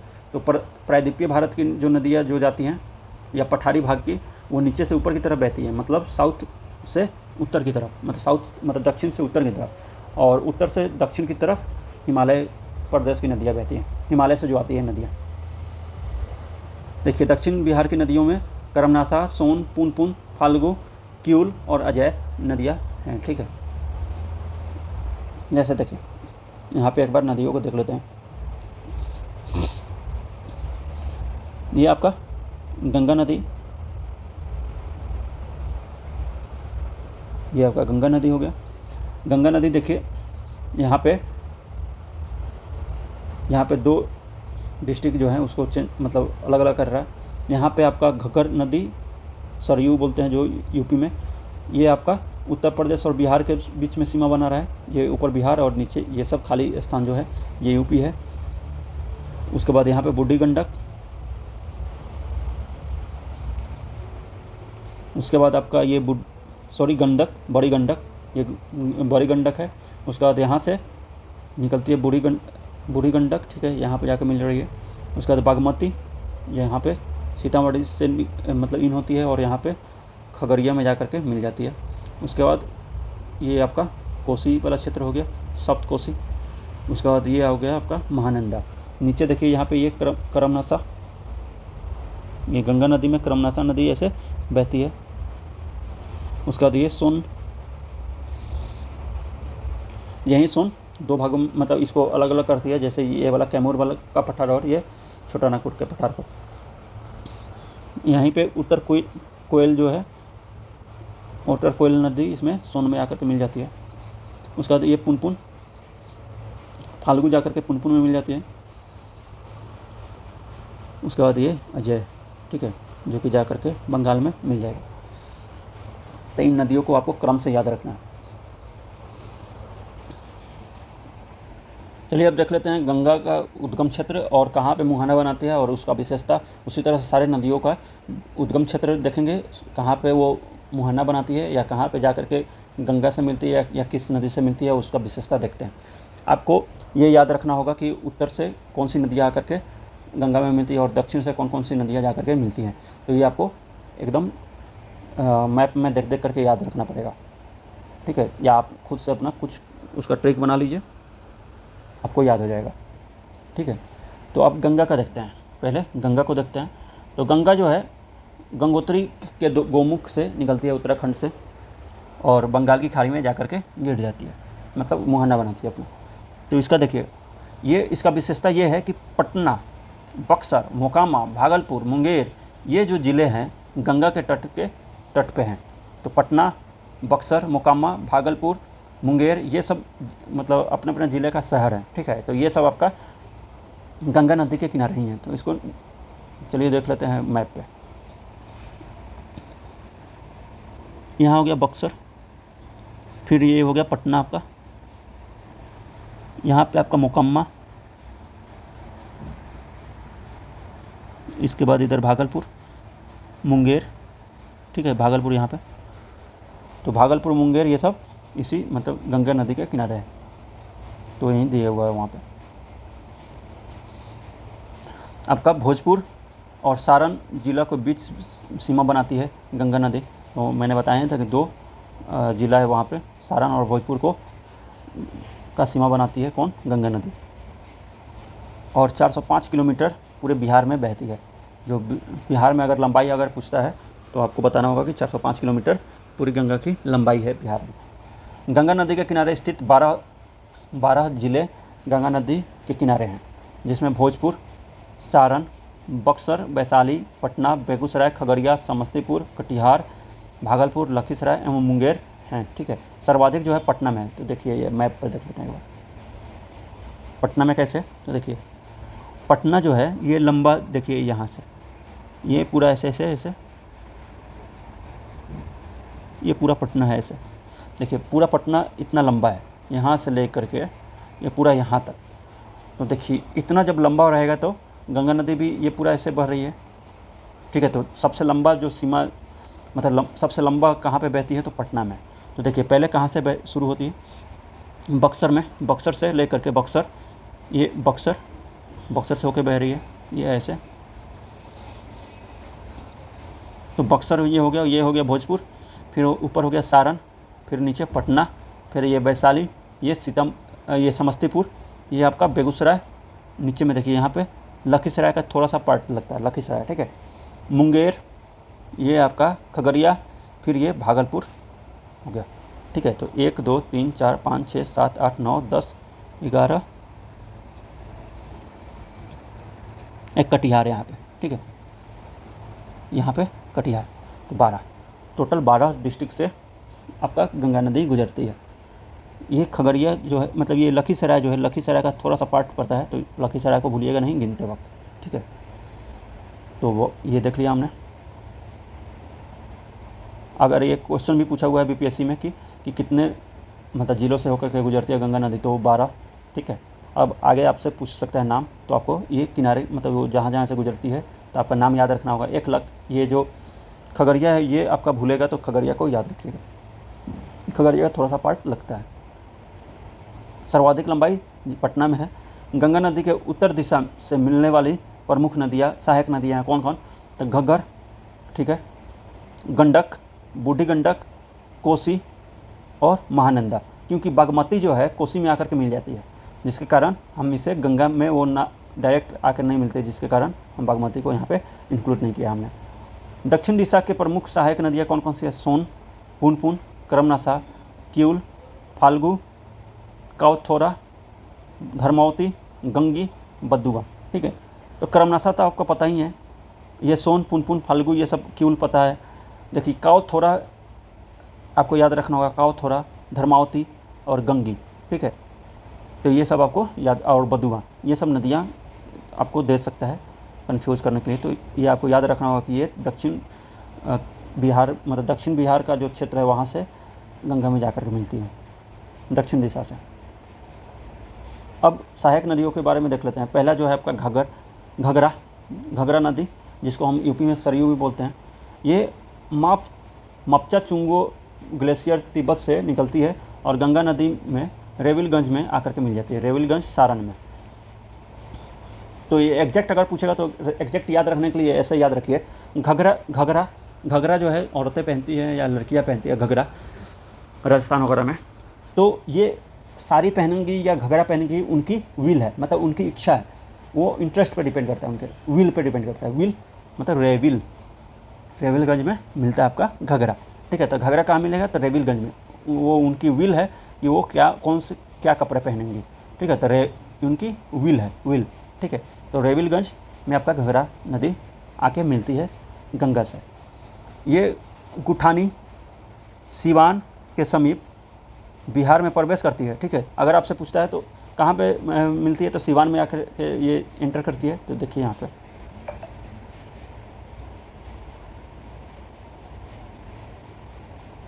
एक मिनट, तो हम घघरा नदी को देख रहे थे कि सिवान में ये यहाँ से प्रवेश करती है, गुठनी से। ठीक है, सिवान में प्रवेश करती है बिहार में, उसके बाद यूपी और बिहार का सीमा बनाते हुए ये जाकर के यहाँ पे गंगा में मिल जाती है। ठीक है, ये नदी, तो ये गुठनी सिवान में एंटर करती है।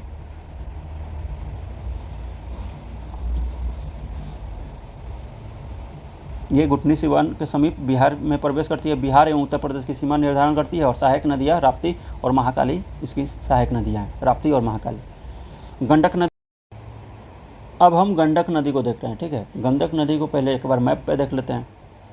ये आपकी गंडक नदी यहाँ पे त्रिवेणी में इन होती है, त्रिवेणी नहर इसी पर, मतलब त्रिवेणी बराज बना करके त्रिवेणी नहर निकाला हुआ है पूरे पश्चिमी चंपारण, पूर्वी चंपारण और सीतामढ़ी तक। ठीक है, तो ये पूरा गंडक नदी है और यहाँ पे सोन के पास आकर के मिल जाती है, पहलेजा घाट के पास पटना में मिल जाती है। ठीक है,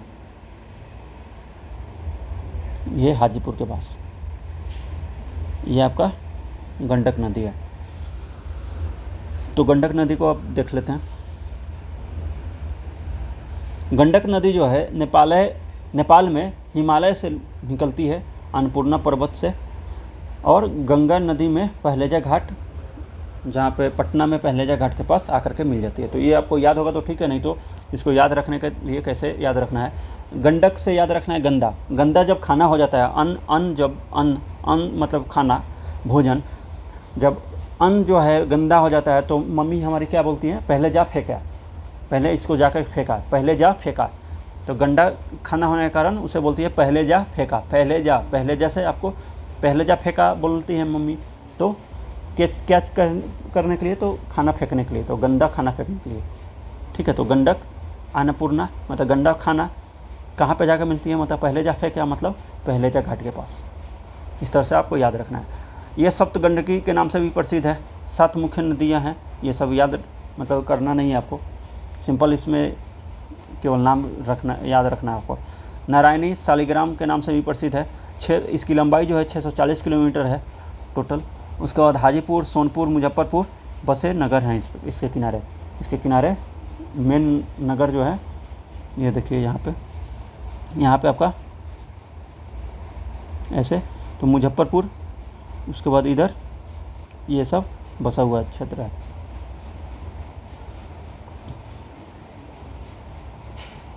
सोनपुर, हाजीपुर और आपका मुजफ्फरपुर। ठीक है, बुढ़ी गंडक को देख लेते हैं। बुढ़ी गंडक जो है चौतारवा पश्चिमी चंपारण से निकलती है, उद्गम है, इसको ये भी माना जाता है कि गंडक का ही ये पार्ट है, क्योंकि वो विलुप्त हो चुका है किसी मतलब कुछ दूर पे तराई क्षेत्र में, जिसके कारण वो दिखता नहीं है और ऐसा लगता है कि चौतरवा से ये इसका उद्गम हो रहा है, तो हम चौतरवा ही इसका उद्गम क्षेत्र मानेंगे।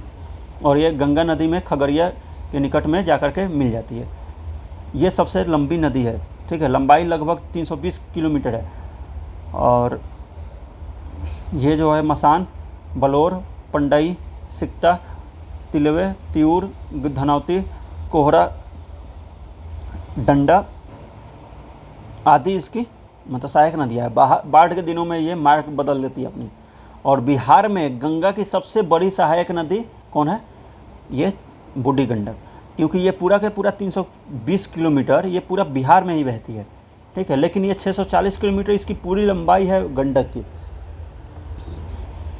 क्योंकि वो नेपाल में बह करके आती है, तो इसलिए 640 किलोमीटर में कुछ कम ही दूर बिहार में बहती है, तो उससे कंफ्यूज मत कीजिएगा। इसका देखिए ये बिहार में लंबाई है इसका 394 बागमती का, इसका जो है आपका 320 किलोमीटर ही है। लेकिन ये बागमती जो है गंगा में नहीं मिलती है, ये गंगा की सहायक नदियों में बात हो रही है, ठीक है। गंगा की सबसे बड़ी सहायक नदी है ये बूढ़ी गंडक, लेकिन ये गंगा में जाके मिलती है। लेकिन बागमती उससे भी बड़ी है 394 किलोमीटर, लेकिन ये जो है आपका गंगा में ये मिलती नहीं है, मतलब गंगा की सहायक नदियाँ नहीं है ये, गंगा की सहायक नदियों में बागमती नहीं आता। ये शिवपुरी श्रेणी हिमालय नेपाल से निकलती है और कोसी नदी बदला घाट के पास जाकर के मिल जाती है।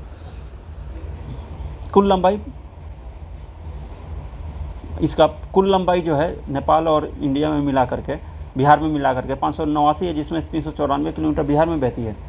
सोरावती, ग्राम, ढेंग याद रखिएगा कि जो भी आप सीतामढ़ी के होंगे उन्हें पता होगा कि बागमती नदी जो है नेपाल से इंडिया में प्रवेश करती है। कहाँ से? बिहार में कहाँ से प्रवेश करती है? ढेंग से। ढेंग जो नेपाल से सटा हुआ जो इलाका है ढेंग, वहाँ पे स्टेशन भी है, तो ढेंग में सीतामढ़ी ज़िले में प्रवेश करती है। कमला बलान, देखिए कमला बलान 2 नदियाँ हैं, महाभारत श्रेणी से निकलती है कमला, बागमती में आकर के बदला घाट के पास में ही मिल जाती है।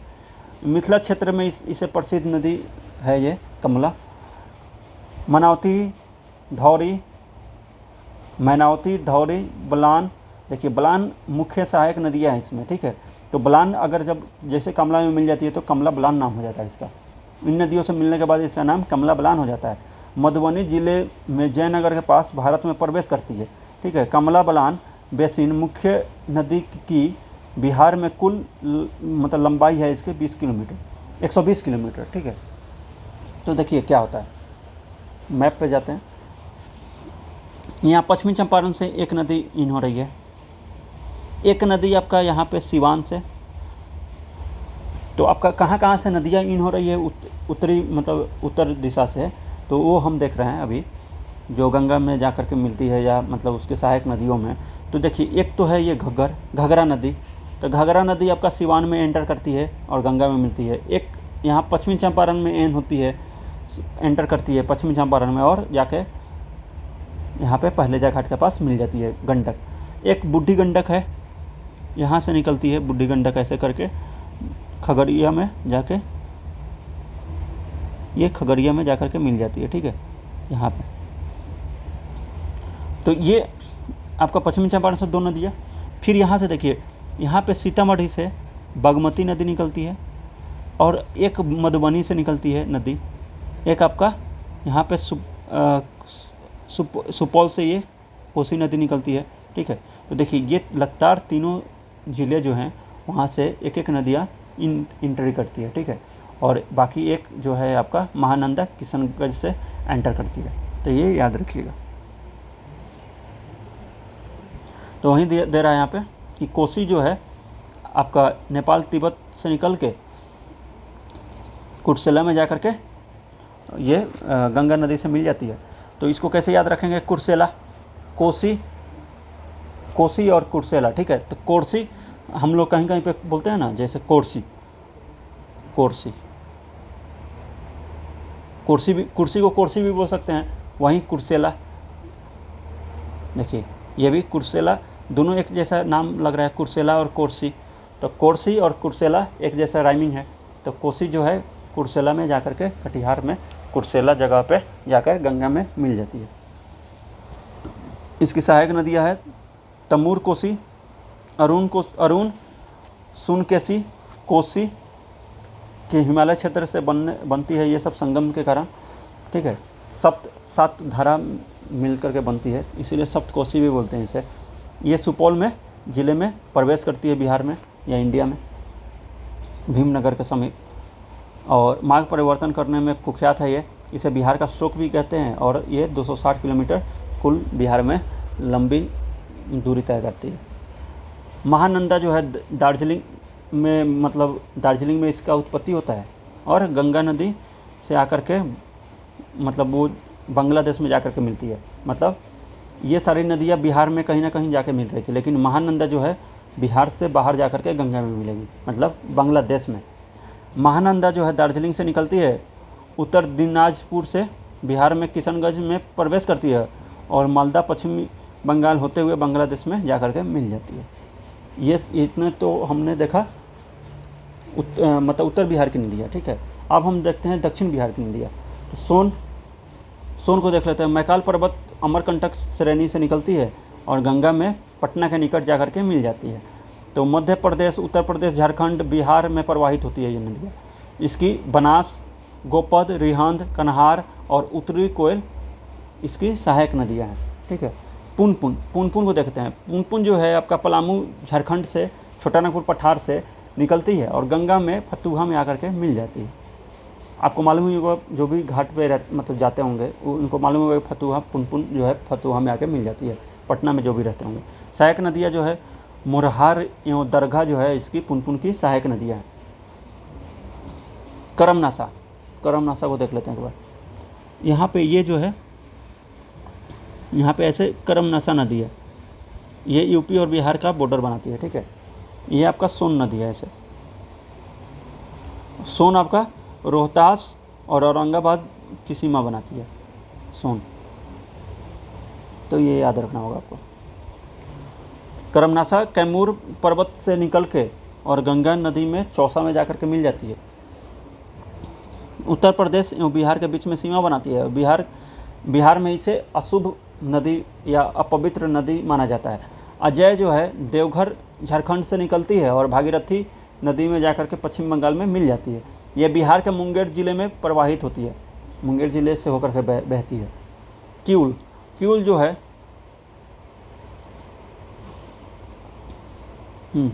क्यूल जो तीसरी पहाड़ी क्षेत्र खरगडी से निकलती है झारखंड में, और गंगा नदी में आकर के लखीसराय सूरजगढ़ में मिल जाती है।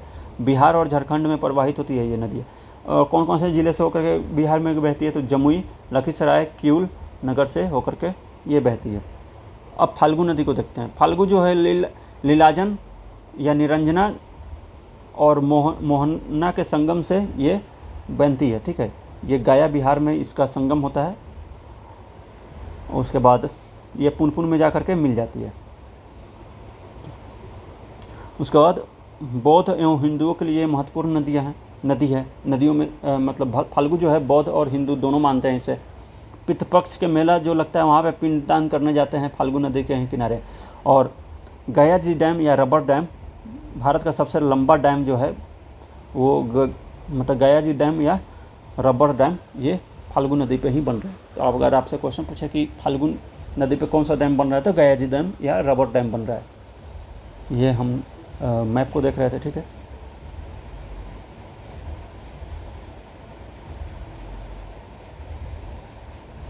अब हम बेसिन घाटी को देखते हैं। नदियों के द्वारा जो बेसिन या घाटी बनता है उसको हम देखते हैं।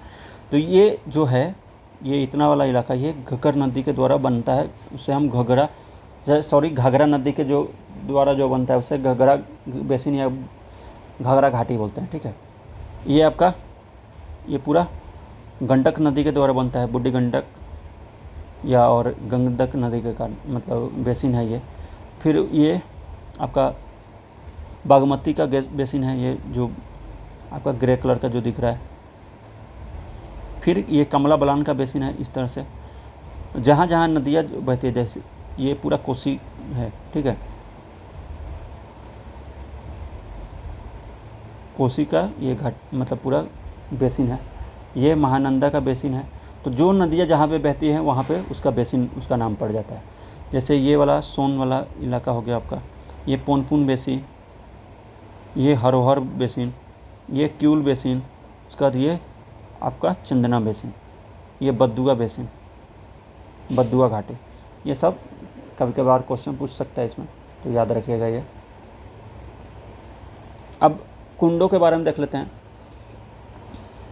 ये उद्गम स्थान पूछता है, या पूछ देता है कि ये ब्रह्म कुंड कहाँ पे है, मखदूम कुंड कहाँ पे है, तो इसको भी हम ट्रिक से याद करेंगे, ठीक है। तो ये सारा जो है आपका यहाँ पे ये सब कुछ, ये जितने भी दिए हुए हैं, ये मैप न देख करके आप यहाँ के ये मैप वाला देखिए, इस पे सारा लिखा हुआ है जो जो उस मैप पे दिया हुआ था। यहाँ से शुरू करते हैं। देखिए उदयपुर झील जो है आपका कहाँ पे है, पश्चिमी चंपारण में। ये बीपीएससी के क्वेश्चन है, बीपीएससी में पूछा हुआ है कि उदयपुर झील कहाँ पे है, तो इसको कैसे याद रखेंगे। उदय कौन होता है, तो जैसे सूरज जो उगता है उसे हम सूरज का उदय बोलते हैं, ठीक है। तो जैसे जो भी इस इलाके से बिलोंग करते होंगे उन्हें पता होगा सप्त क्रांति जो है वो जैसे सुबह होने वाली होती है तभी बिहार में इन कर रही होती है, मतलब पश्चिमी चंपारण में इन कर रही होती है ऐसे, ठीक है, मुजफ्फरपुर में जा कर के रुक जाती है। तो जैसे सप्त क्रांति जो इन करती है उस समय क्या हो रहा होता है, पश्चिमी चंपारण में जैसे इन करती है तो वहीं पे सूरज उदय हो रहा होता है। तो आपको याद रखना है कि सूरज कहाँ पे उदय हो रहा होता है, पश्चिमी चंपारण के में जैसे एंटर करती है। पश्चिमी चंपारण मतलब जहाँ पनियाहुआ जो स्टेशन है वहाँ से जैसे एंटर करती है वहाँ पे दिन मतलब सुबह हो रहा होता है, ठीक है। तो ऐसे याद रखेंगे, मतलब सूरज उदय हो रहा होता है कहाँ पे, पश्चिमी चंपारण में। या प्रीवियस ईयर क्वेश्चन है तो आपको पहले से भी याद होगा कि उदयपुर झील जो है पश्चिमी चंपारण में है, या आप रेफरेंस के तौर पे मेरा कहा हुआ बात याद रख सकते हैं। वैशाली बरैल, बरैली झील, बरैल झील जो है वैशाली में है। इसको कैसे याद रखेंगे, वैशाली में ही यहाँ पे आपका हाजीपुर जो शहर है वो हाजीपुर यहाँ पे है, ठीक है। तो हाजीपुर जो है पूर्व मध्य रेलवे, उत्तर पूर्व रेलवे का जो है, नॉर्थ ईस्ट रेलवे जो है उसका जो सेंटर है वो आपका हाजीपुर है, ठीक है। तो हाजीपुर में रेल है, ठीक है। हाजीपुर में एक रेल का क्या है, जोन है, जोन का रेलवे जोन, उत्तर पूर्वी रेलवे जोन का जो मुख्यालय है कहाँ पे है आपका, हाजीपुर में, मतलब वैशाली में है। तो वैशाली रेल से रिलेटेड है, तो रेल, ठीक है। तो बरेल इसको बरेल बोल सकते हैं। बरेल कहाँ है, तो वैशाली में, मतलब हाजीपुर में। बरेल हाजीपुर मतलब वैशाली में, ठीक है, ऐसे याद रखिए। कुशेश्वर स्थान जो है कहाँ पे है, बेगूसराय, सॉरी समस्तीपुर नहीं, दरभंगा में, ठीक है। कुशेश्वर स्थान जो है दरभंगा में है। कुशेश्वर स्थान झील जो है आपका दरभंगा में है, ठीक है। तो इसको कैसे याद रखेंगे, कुश और भांग, ठीक है। भांग और कुश जो होता है दोनों हरे होते हैं और दोनों को पीसने पे एक जैसा दिखता है। तो कुश से याद रखना है कुशेश्वर, और दरभंगा से भांग याद रखना है। भांग का और कुश का कलर, मतलब कुश जो गाँव जवार में मिलता है, कुश और भांग दोनों एक कलर के होते हैं। इस तरह से थोड़ा सा आप दिमाग लगा के याद रखिएगा। बेगूसराय में कांवड़ झील है, कांवड़ ताल या कांवड़ झील, वो प्रथम रामसर भूमि आर्द्र भूमि भी है कांवड़ ताल, ठीक है। तो इसको कैसे याद रखेंगे, तो बेगूसराय से आप याद रखिए राय, मतलब जब भी कांवड़ जो बोलबम जाते हैं, देवघर बोलबम जब जाते हैं वो राय लेते हैं, मतलब पहले कि किसी से कि भाई कैसे आप जाते हैं, चाहे कितना चलना पड़ता है, ये सब किसी न किसी से राय लेते हैं, ठीक है। तो राय कब लेते हैं, जब कांवड़ लेकर के जाना होता है। तो राय कब लेते हैं, मतलब राय से बेगूसराय, और मतलब कांवड़ से आपको याद रखना है कि कांवड़ लेकर जब जाना होता है तो राय लेते हैं लोगों से, तो राय, तो बेगूसराय से राय और कांवड़ से कांवड़ ताल, ठीक है। तो कांवड़ ताल झील कहाँ पे है, तो बेगूसराय में है। आपको सहरसा का याद रखना है सिमरी, ठीक है। तो सिमरी से आपको हरसा से आपको याद रखना है हरास, ठीक है। तो और सिमरी से समर याद रखना है, समर। तो समर में हमारा मतलब हमारा एनर्जी जो होता है हरास होता है, मतलब जल्दी जल्दी हमारा पसीना जो निकलता है, जिसके कारण हमारा सोडियम की कमी हो जाती है और हमें हमारे मतलब थकान हो जाता है, मतलब हरास होता है, हमारा एनर्जी का जो ऊर्जा का हरास होता है। कब? समर में। तो समर से सिमरी और हरास से आपको सहरसा याद रखना है, ठीक है। अगला आपका कटिहार। कटिहार को मैंने पहले ही बताया था, गोगा बिल। तो गोगा बिल, बिल से याद रखिएगा होल। जैसे सांप का बिल होता है, उसमें अगर हम हाथ डालेंगे तो कोई ना कुछ तो काटेगा, या तो सांप रहेगा तो सांप काटेगा, नहीं तो चूहा रहेगा तो चूहा काटेगा, ठीक है। तो काटी से कटिहार, कटना से कटिहार याद रखिए, और गोगा बिल में जब हाथ लगाएंगे तो कटिहार याद रखिए, ठीक है। इसको हम घोघा बिल भी याद रखेंगे। तो घोघा जो होता है, घोंघा भी जैसे उसके मुंह में जैसे हाथ लगाएंगे वो थोड़ा सा निकला हुआ रहता है, उसमें जैसे लगेंगे तो वो भी काट लेता है। तो इस तरह से भी आपको याद रखना होगा।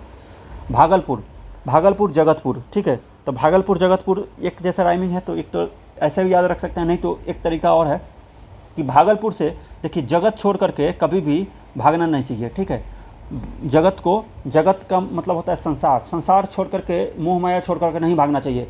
इसी मोह माया को अपना ज़िंदगी देना चाहिए और एक मुकाम हासिल करना चाहिए, ताकि आपको सारे दुनिया याद रखे, ठीक है। तो भागना नहीं चाहिए, क्या छोड़ के? जगत छोड़ करके। तो जगत छोड़ करके मतलब जगतपुर झील, और भागलपुर से भागना नहीं चाहिए मतलब भागलपुर याद रखिएगा। ये आपको थोड़ा बहुत रेफरेंस के लिए याद देखना है। ये जैसे क्वेश्चन आएगा आपको मेरा बात याद आएगा उस समय, और 4 ऑप्शन में से एक ऑप्शन दिया रहेगा, उसको आप क्लिक कर दीजिएगा, ठीक है। मुंगेर में देखिए, जितने भी राम से रिलेटेड जो होंगे वो सब मुंगेर में होंगे। मुंगेर में जितने भी राम से रिलेटेड होंगे सारे आपके मुंगेर में होंगे। जैसे रामेश्वर में राम, लक्ष्मण, सीता। राम लक्ष्मण सीता तो ये तीनों अपने परिवार के ही थे। और ऋषि, ये कहाँ पे रुके थे? ऋषि के कुटिया में रुके थे कुछ दिन, ठीक है। या ऋषि जो वाल्मीकि ऋषि जो हैं वो भी इन्हीं से रिलेटेड है, राम से ही, क्योंकि वाल्मीकि ने ही रामायण की रचना की थी। तो ये राम से रिलेटेड कौन कौन है? राम से रिलेटेड आपका मतलब लक्ष्मण है, सीता भी हैं, और ऋषि मतलब वाल्मीकि ऋषि भी हैं। तो ये सब एक ही जगह पे है, सारा का सारा कुंड कहाँ पे? मुंगेर में। तो याद रखिएगा, मुंगेर में सारा राम से रिलेटेड है, मुंगेर में आपका राम से रिलेटेड है, ठीक है। नालंदा में देखिए, नालंदा में कैसे याद रखना है? ब्रह्मकुंड, आपका ब्रह्मकुंड है। ब्रह्मकुंड जो है सबसे गर्म कुंड है, क्योंकि इसे ब्रह्मा ने बनाया है। इसे ब्रह्मा ने बनाया है। ब्रह्म का मतलब इसको आशीर्वाद है, इसीलिए ये गर्म पानी है, ठीक है। सबसे गर्म पानी का ये मतलब कुंड है, ब्रह्मकुंड।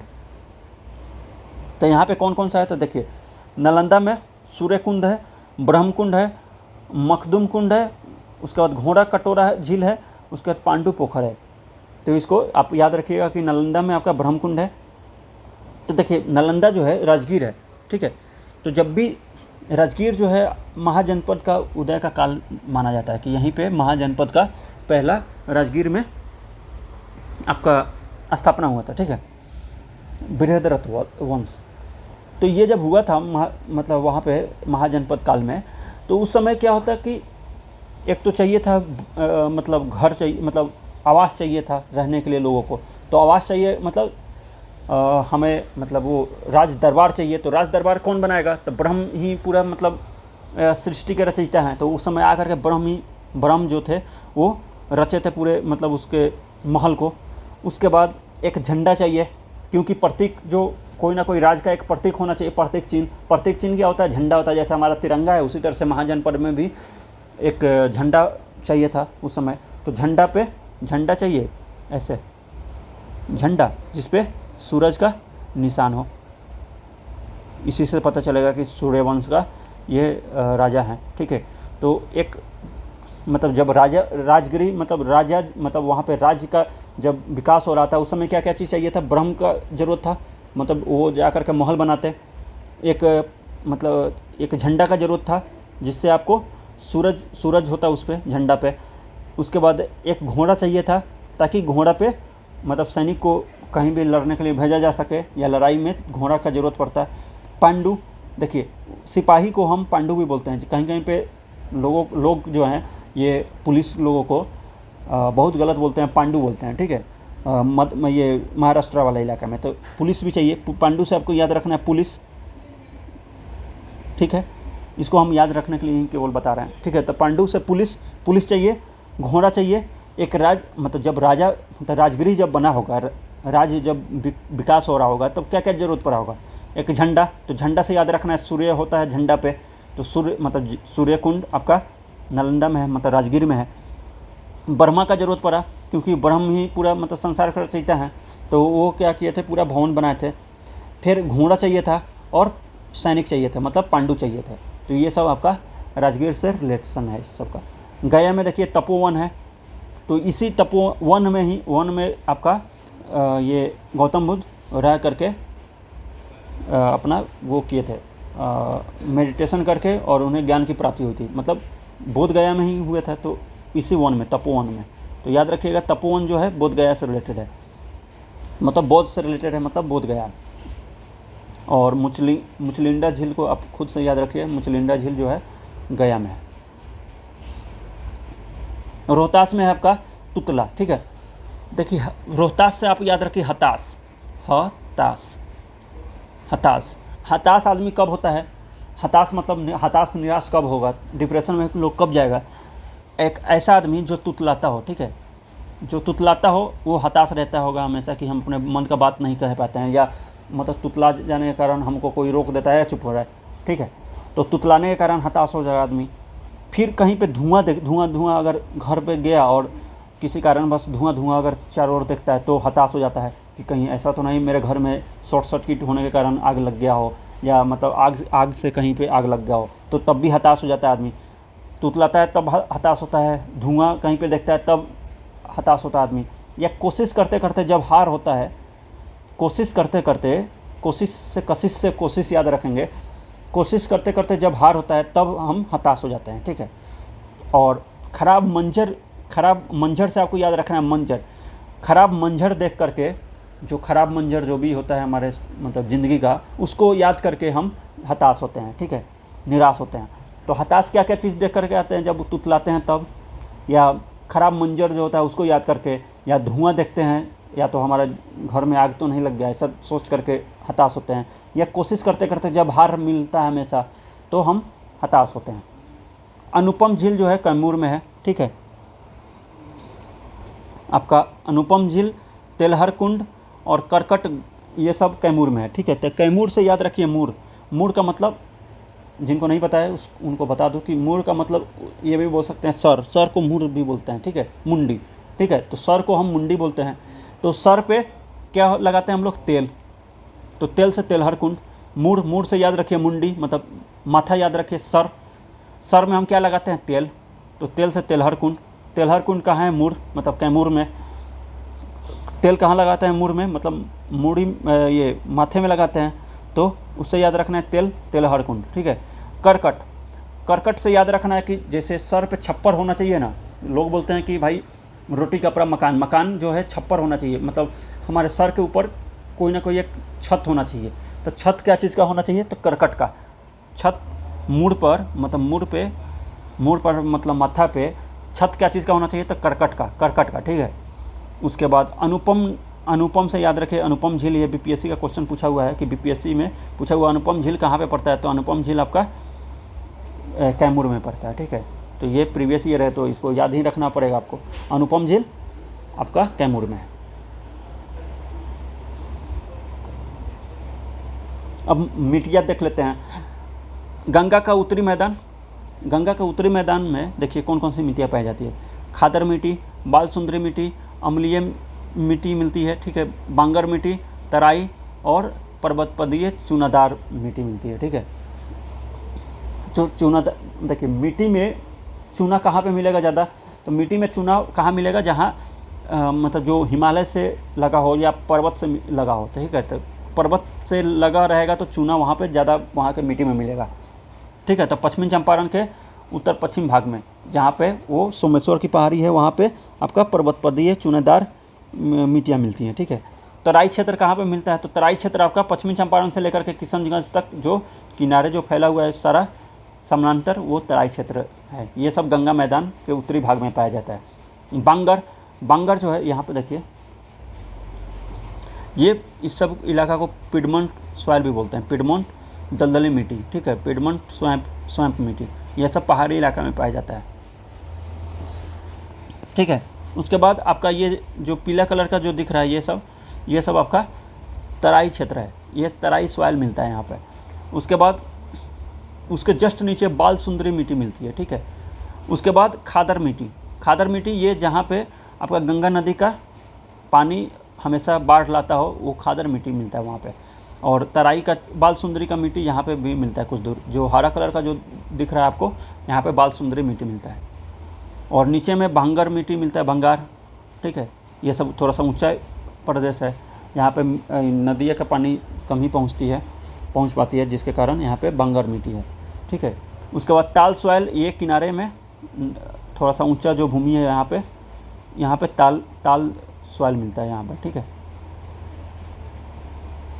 ये ऊंचा नहीं है, ये थोड़ा सा धंसा हुआ जो है, जहाँ पे पानी हमेशा लगा रहता है, जैसे बरहिया ताल है, मोकामा ताल है, ये सब ताल सॉइल यहाँ पर मिलता है, ठीक है। उसके बाद नीचे वाला जो है ये सब आपका बलथर मिट्टी, जहाँ पे लाल कलर का होता है, बलुआ मिट्टी, ठीक है, जिसमें बालू और पत्थर दोनों मिक्स रहता है, उसको बलथर मिट्टी बोलते हैं। ये नीचे की तरफ मिलता है। तो हमने ये पूरा मैप पे देखा, अब उसको देख लेते हैं यहाँ पे। तो तराई मिट्टी हमने देखा, तराई मिट्टी पश्चिमी चंपारण से लेकर किशनगंज तक मिलता है। बांगर मिट्टी पूर्णिया, सहरसा, कोसी वाला क्षेत्र में मिलता है, जहाँ पे नदी का पानी नहीं पहुँच पाता है, और जहाँ पे पहुँचेगा वहाँ पे नवीन जलोद मिट्टी मिलेगा, ठीक है। अम्लीय मिट्टी दरभंगा, मुजफ्फरपुर, जिसे करैल या कैवाल मिट्टी के नाम से भी जानते हैं। अम्लीय मिट्टी को हम कैवाल या करैल मिट्टी के नाम से भी जानते हैं। तो अगर आपसे पूछे करैल मिट्टी किसको बोलते हैं या कैवाल मिट्टी, तो अम्लीय मिट्टी को करैल या करैल बोलते हैं, कैवाल या करैल। बाल सुंदरी मिट्टी हमने देखा था, हरे कलर का जो था बाल सुंदरी मिट्टी, ये बाल सुंदरी मिट्टी है। तो इसको देखते हैं। पूर्णिया के दक्षिण भाग में से लेकर के सहरसा, दरभंगा, मुजफ्फरपुर और ये सारण वाला और चंपारण वाला इलाका में, चंपारण और ये सारण वाला इलाका में भी बाल सुंदरी मिट्टी पाया जाता है, ये याद रखिएगा। ये खादर मिट्टी, नवीन जलोद मिट्टी को हम खादर मिट्टी बोलते हैं। गंगा के दक्षिणी मैदान में देखिए टाल मिट्टी मिलता है, बलथर मिट्टी और लाल बलुई मिट्टी मिलता है। बक्सर से पीरपैंती तक पटना, मुंगेर और भागलपुर में अधिकतम ये ताल मिट्टियाँ मिलती हैं, ठीक है। यहाँ से यहाँ तक ये सब ताल मिट्टियाँ मिलती हैं, ठीक है। बलथर मिट्टी कैमूर पठार, राजमहल की पहाड़ियाँ, छोटा नागपुर के पठार के क्षेत्र के निकट में लोहा की अधिकता होने के कारण वो लाल मिट्टियाँ जो लाल कलर का दिखता है, उसे हम बलथर मिट्टी बोलते हैं, ठीक है। ये सब बलथर मिट्टी है या रेड येलो सॉइल। लाल बलुई मिट्टी किसको बोलते हैं? कैमूर, रोहतास पठारी भाग में जहाँ पे मोटे अनाज की खेती की जाती है उसे हम लाल बलुई मिट्टी बोलते हैं। ये सब आप देख लीजिएगा। इसी का मतलब ये जो पूरा सोफिस्टिकेटेड मैनर में जो दिया गया है, इसको इजी तौर पे ये पिक्चर बना के दिया गया था, ठीक है। क्वेश्चन पूछा हुआ है कि सबसे ज़्यादा बिहार में कौन सी मिट्टी पाई जाती है? तो नवीन मतलब जलोद मिट्टी, मतलब एलुवियल सॉइल। ये एग्रो क्लाइमेटिक रीजन जो है बिहार का, उसको देख लेते हैं एक बार। तो एग्रो क्लाइमेटिक रीजन 4 भागों में बांटा गया है पूरे बिहार को, ठीक है। 4 भागों में 3 भाग मेनली हम बोल सकते हैं, लेकिन 4 पार्ट में बांटा गया है। जोन 1, जोन 2 और जोन 3 जो साउथ का जो पार्ट है, दक्षिण का जो पार्ट है, उसको ए और बी के तौर पे मतलब बांटा गया है। तो जोन 1 में सबसे ज़्यादा ज़िले हैं। तो ये क्वेश्चन पूछा हुआ है बीपीएससी में कि कौन से जोन में सबसे ज़्यादा आपका डिस्ट्रिक्ट पड़ता है। तो ये वाला जोन, इस वाला जोन को क्या बोलेंगे? ऊपर अगर नॉर्थ मानते हैं, इधर वेस्ट मानते हैं, नीचे साउथ, ऊपर में नॉर्थ, नीचे साउथ, इधर ईस्ट। तो ये वाला जो पूरा इलाका है, ये कौन से इलाका में? नॉर्थ वेस्ट, मतलब उत्तर पश्चिम वाला। उत्तर पश्चिम वाला जो जोन है, उत्तर पश्चिम वाला जो जोन है उसको हम क्या बोलते हैं? उत्तर पश्चिम वाला जोन में ये सबसे बड़ा ज़्यादा ज़िला आता है। सबसे ज़्यादा मतलब ज़्यादा नंबर ऑफ़ डिस्ट्रिक्ट कहाँ पे है? तो उत्तर पश्चिम वाले एग्रो क्लाइमेटिक रीजन में, ठीक है, जिसको जोन 1 में रखा गया है, जिसमें 13 ज़िले आते हैं। तो आगे आपसे नंबर भी पूछ सकता है, तो 13 ज़िले आते हैं। दूसरा जो है आपका दूसरा जोन ये वाला जोन में कौन, मतलब ये इसमें 8 डिस्ट्रिक्ट आते हैं, 8 ज़िले आते हैं। इनको हम बोलते हैं उत्तर पूर्वी जोन। उत्तर पूर्वी जोन को हम दूसरा जोन 2 में डालते हैं, ठीक है। और नीचे वाले को हम पूरे दक्षिणी बिहार को हम जोन 3 में डालते हैं। उसको भी हमने बांट दिया है ए और बी में। ये इधर का दक्षिण पश्चिम वाला इलाका जो है, उसको दक्षिण पश्चिम वाला को हम जोन 3 के बी में डालते हैं। 11 डिस्ट्रिक्ट है इसमें, ठीक है। और दक्षिण पूरब वाला इलाका जो है, उसमें हम 6 डिस्ट्रिक्ट को डालते हैं, ठीक है। तो इसको देख लेते हैं कि कौन कौन से डिस्ट्रिक्ट आते हैं, ठीक है। देखिए क्या है कि एक खगड़िया और बेगूसराय को कॉमन ले लिया गया है, ठीक है। ये जो है देखिए यहाँ पे आपका ये सब जो है ये पूर्णिया प्रमंडल है, ठीक है। पूर्णिया प्रमंडल और ये आपका ये कोसी प्रमंडल, कोसी और कोसी प्रमंडल और ये आपका पूर्णिया प्रमंडल को मिला करके एक जोन बना दिया गया है, जिसे हम जोन 2 में रखते हैं। मतलब 8 डिस्ट्रिक्ट आते हैं, 1 2 3 4 5 6 7 एक प्रमंडल कोसी और पूर्णिया प्रमंडल के मिला करके, और एक खगड़िया मतलब जो मुंगेर का एक डिस्ट्रिक्ट को लेकर के मुंगेर प्रमंडल का एक डिस्ट्रिक्ट इसमें मिला दिया जाता है, ठीक है। क्योंकि ये ऐसे गंगा नदी ऐसे बहती है। देखिए एक चीज़, इसको कैसे किया गया है, तो गंगा नदी, एक मिनट, यहाँ पे देखिए ये गंगा नदी ऐसे बह रही है। तो खगड़िया देखिए ऊपर की तरफ है पूरा, थोड़ा सा पार्ट इधर साउथ में है। तो ये तो उत्तर में है, तो उत्तर दक्षिण वाले को तो अलग बांटा गया है ये। तो दक्षिण वाले को पूरा उत्तर और दक्षिण में बांटती है गंगा। तो गंगा के ऊपर में है ना खगड़िया, तो खगड़िया के ऊपर में डाल दिया गया है, ठीक है। फिर उसी तरह से बेगूसराय भी देखिए पूरा ऊपर में है, तो इसको तिरहुत और सारण वाले मतलब के साथ मिला करके एक जोन बना दिया गया है। और नीचे वाला जोन अपना एक अलग हो गया है। तो ये जोन आप देख लीजिएगा, ये तिरहुत और ये वाला दरभंगा और सारण वाला इलाका सब मिला करके बेगूसराय को भी इंक्लूड कर दिया गया उसमें। तो ये जोन 1 में डाल दिया गया 13 डिस्ट्रिक्ट। सबसे बड़ा जो है आपका नॉर्थ वेस्ट मतलब उत्तर पश्चिम वाला जोन है, जिसको जोन 1 में डाला गया है, ठीक है। तो ये देख लीजिएगा अपना। उसके बाद आपका ये है, इसमें 11 ज़िले आते हैं, जिसमें पटना वाला, ये पूरा पटना और मगध वाला इलाका को मिला करके जोन 3 भी नाम दिया गया है। देखिए उत्तर पश्चिम जलोद मैदान है, जिसमें 13 डिस्ट्रिक्ट आते हैं टोटल। और उत्तर पूर्वी इस साइड वाला जो है उसमें 8 डिस्ट्रिक्ट आते हैं। और दक्षिण बिहार में 11 + 6 मतलब 17 पूरे आते हैं, पूरे दक्षिण बिहार में। तो 11 आते हैं इधर वाले में, मतलब दक्षिण पश्चिम वाले में, और इधर दक्षिण पूरब वाले में 6 डिस्ट्रिक्ट आते हैं, ठीक है। एक चीज़ और पहले ही क्लास में हमने बताया था, पहले लेक्चर में, कि आपका जो ये ऐसे मान लेते हैं, अगर बिहार मान लेते हैं, तो जो बारिश है, वर्षा जो है, इधर से पूरब से पश्चिम, इधर ईस्ट हो गया, इधर वेस्ट हो गया, तो पूरब से पश्चिम घटती है, यहाँ भी आपको देखने को मिलेगा।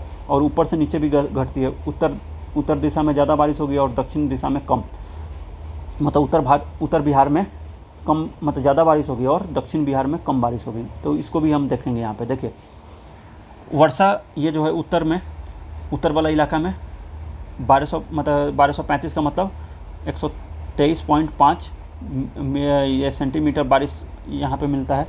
फिर देखिए ये पूरब वाला इलाका जो किशनगंज वाला सब इलाका है, सुपौल वाला, उसमें देखिए 138.2 सेंटीमीटर। तो देखिए इधर बारिश पूरब में ज़्यादा हो रही है और पश्चिम में कम। तो हमने भी बताया था पहले ही कि पूरब से पश्चिम आपका जो है बारिश घटता है, उसका इंटेंसिटी। उसके बाद उत्तर से दक्षिण में देखिए, दक्षिण में 1102 मतलब 110 सेंटीमीटर ही बारिश हो रही है इधर। मतलब ऊपर में देखिए 1200 मतलब 123 या 138 सेंटीमीटर बारिश हो रही है और नीचे 110 ही हो रही है। तो ऊपर से नीचे भी देखिएगा कि बारिश घटती है। तो इस जोन में जो है उत्तर पश्चिम जोन में आपका चावल, गेहूं, मक्का, आलू, ईख और आम, लीची की खेती की जाती है। इसमें हमने बताया था कि कौन कौन से डिस्ट्रिक्ट आते हैं, वो देख लीजिएगा एक बार। उसके बाद उत्तर पूर्वी जो इलाका है, जो जोन है, उसमें मक्का, जूट और अनानास वाला खेती किया जाता है। पूर्णिया, कटिहार, ये सब इलाका में देखिएगा, ये सब बंगाल से सटे ज़िले हैं, पूर्णिया, कटिहार। तो इस सब में आपका जूट की भी खेती की जाती है, ठीक है, और मक्का की भी। और आपका जोन जो नीचे वाला जोन 3 है, उसमें जलोढ़ से बलुआही दोमट मिट्टी मिलती है इसमें। तो वहाँ पे चावल, गेहूँ, आलू, आम, अमरूद का खेती की जाती है, ठीक है। और उत्तर पूर्वी मैदान का जो क्षेत्र है, जहाँ हल्का सा मध्यम गठन, हल्की अम्लीय बलुआही से सिलयुक्त दोमट मिट्टी यहाँ पे पाई जाती है, ठीक है। तो ये आप एक बार पढ़ लीजिएगा। तो इसी के साथ ये वीडियो समाप्त होता है, ठीक है। Thanks for watching. ये पूरा वीडियो आपका कंप्लीट हो गया। ये सब स्टैटिक पार्ट था पूरे ज्योग्राफी का। अब एक आता है मतलब करंट अफेयर से रिलेटेड, जिसमें AFSI होता है, FSI होता है, फॉरेस्ट सर्वे ऑफ इंडिया का जो रिपोर्ट आता है, जिसमें हम फॉरेस्ट के बारे में पढ़ते हैं। फिर अनाज से रिलेटेड जो डेटा होता है वो सब को हम अगला वीडियो में देखेंगे, लास्ट वीडियो होगा वो। तब तक ये स्टैटिक पार्ट को आप कंप्लीट कीजिए। Thanks for watching. Have a nice day.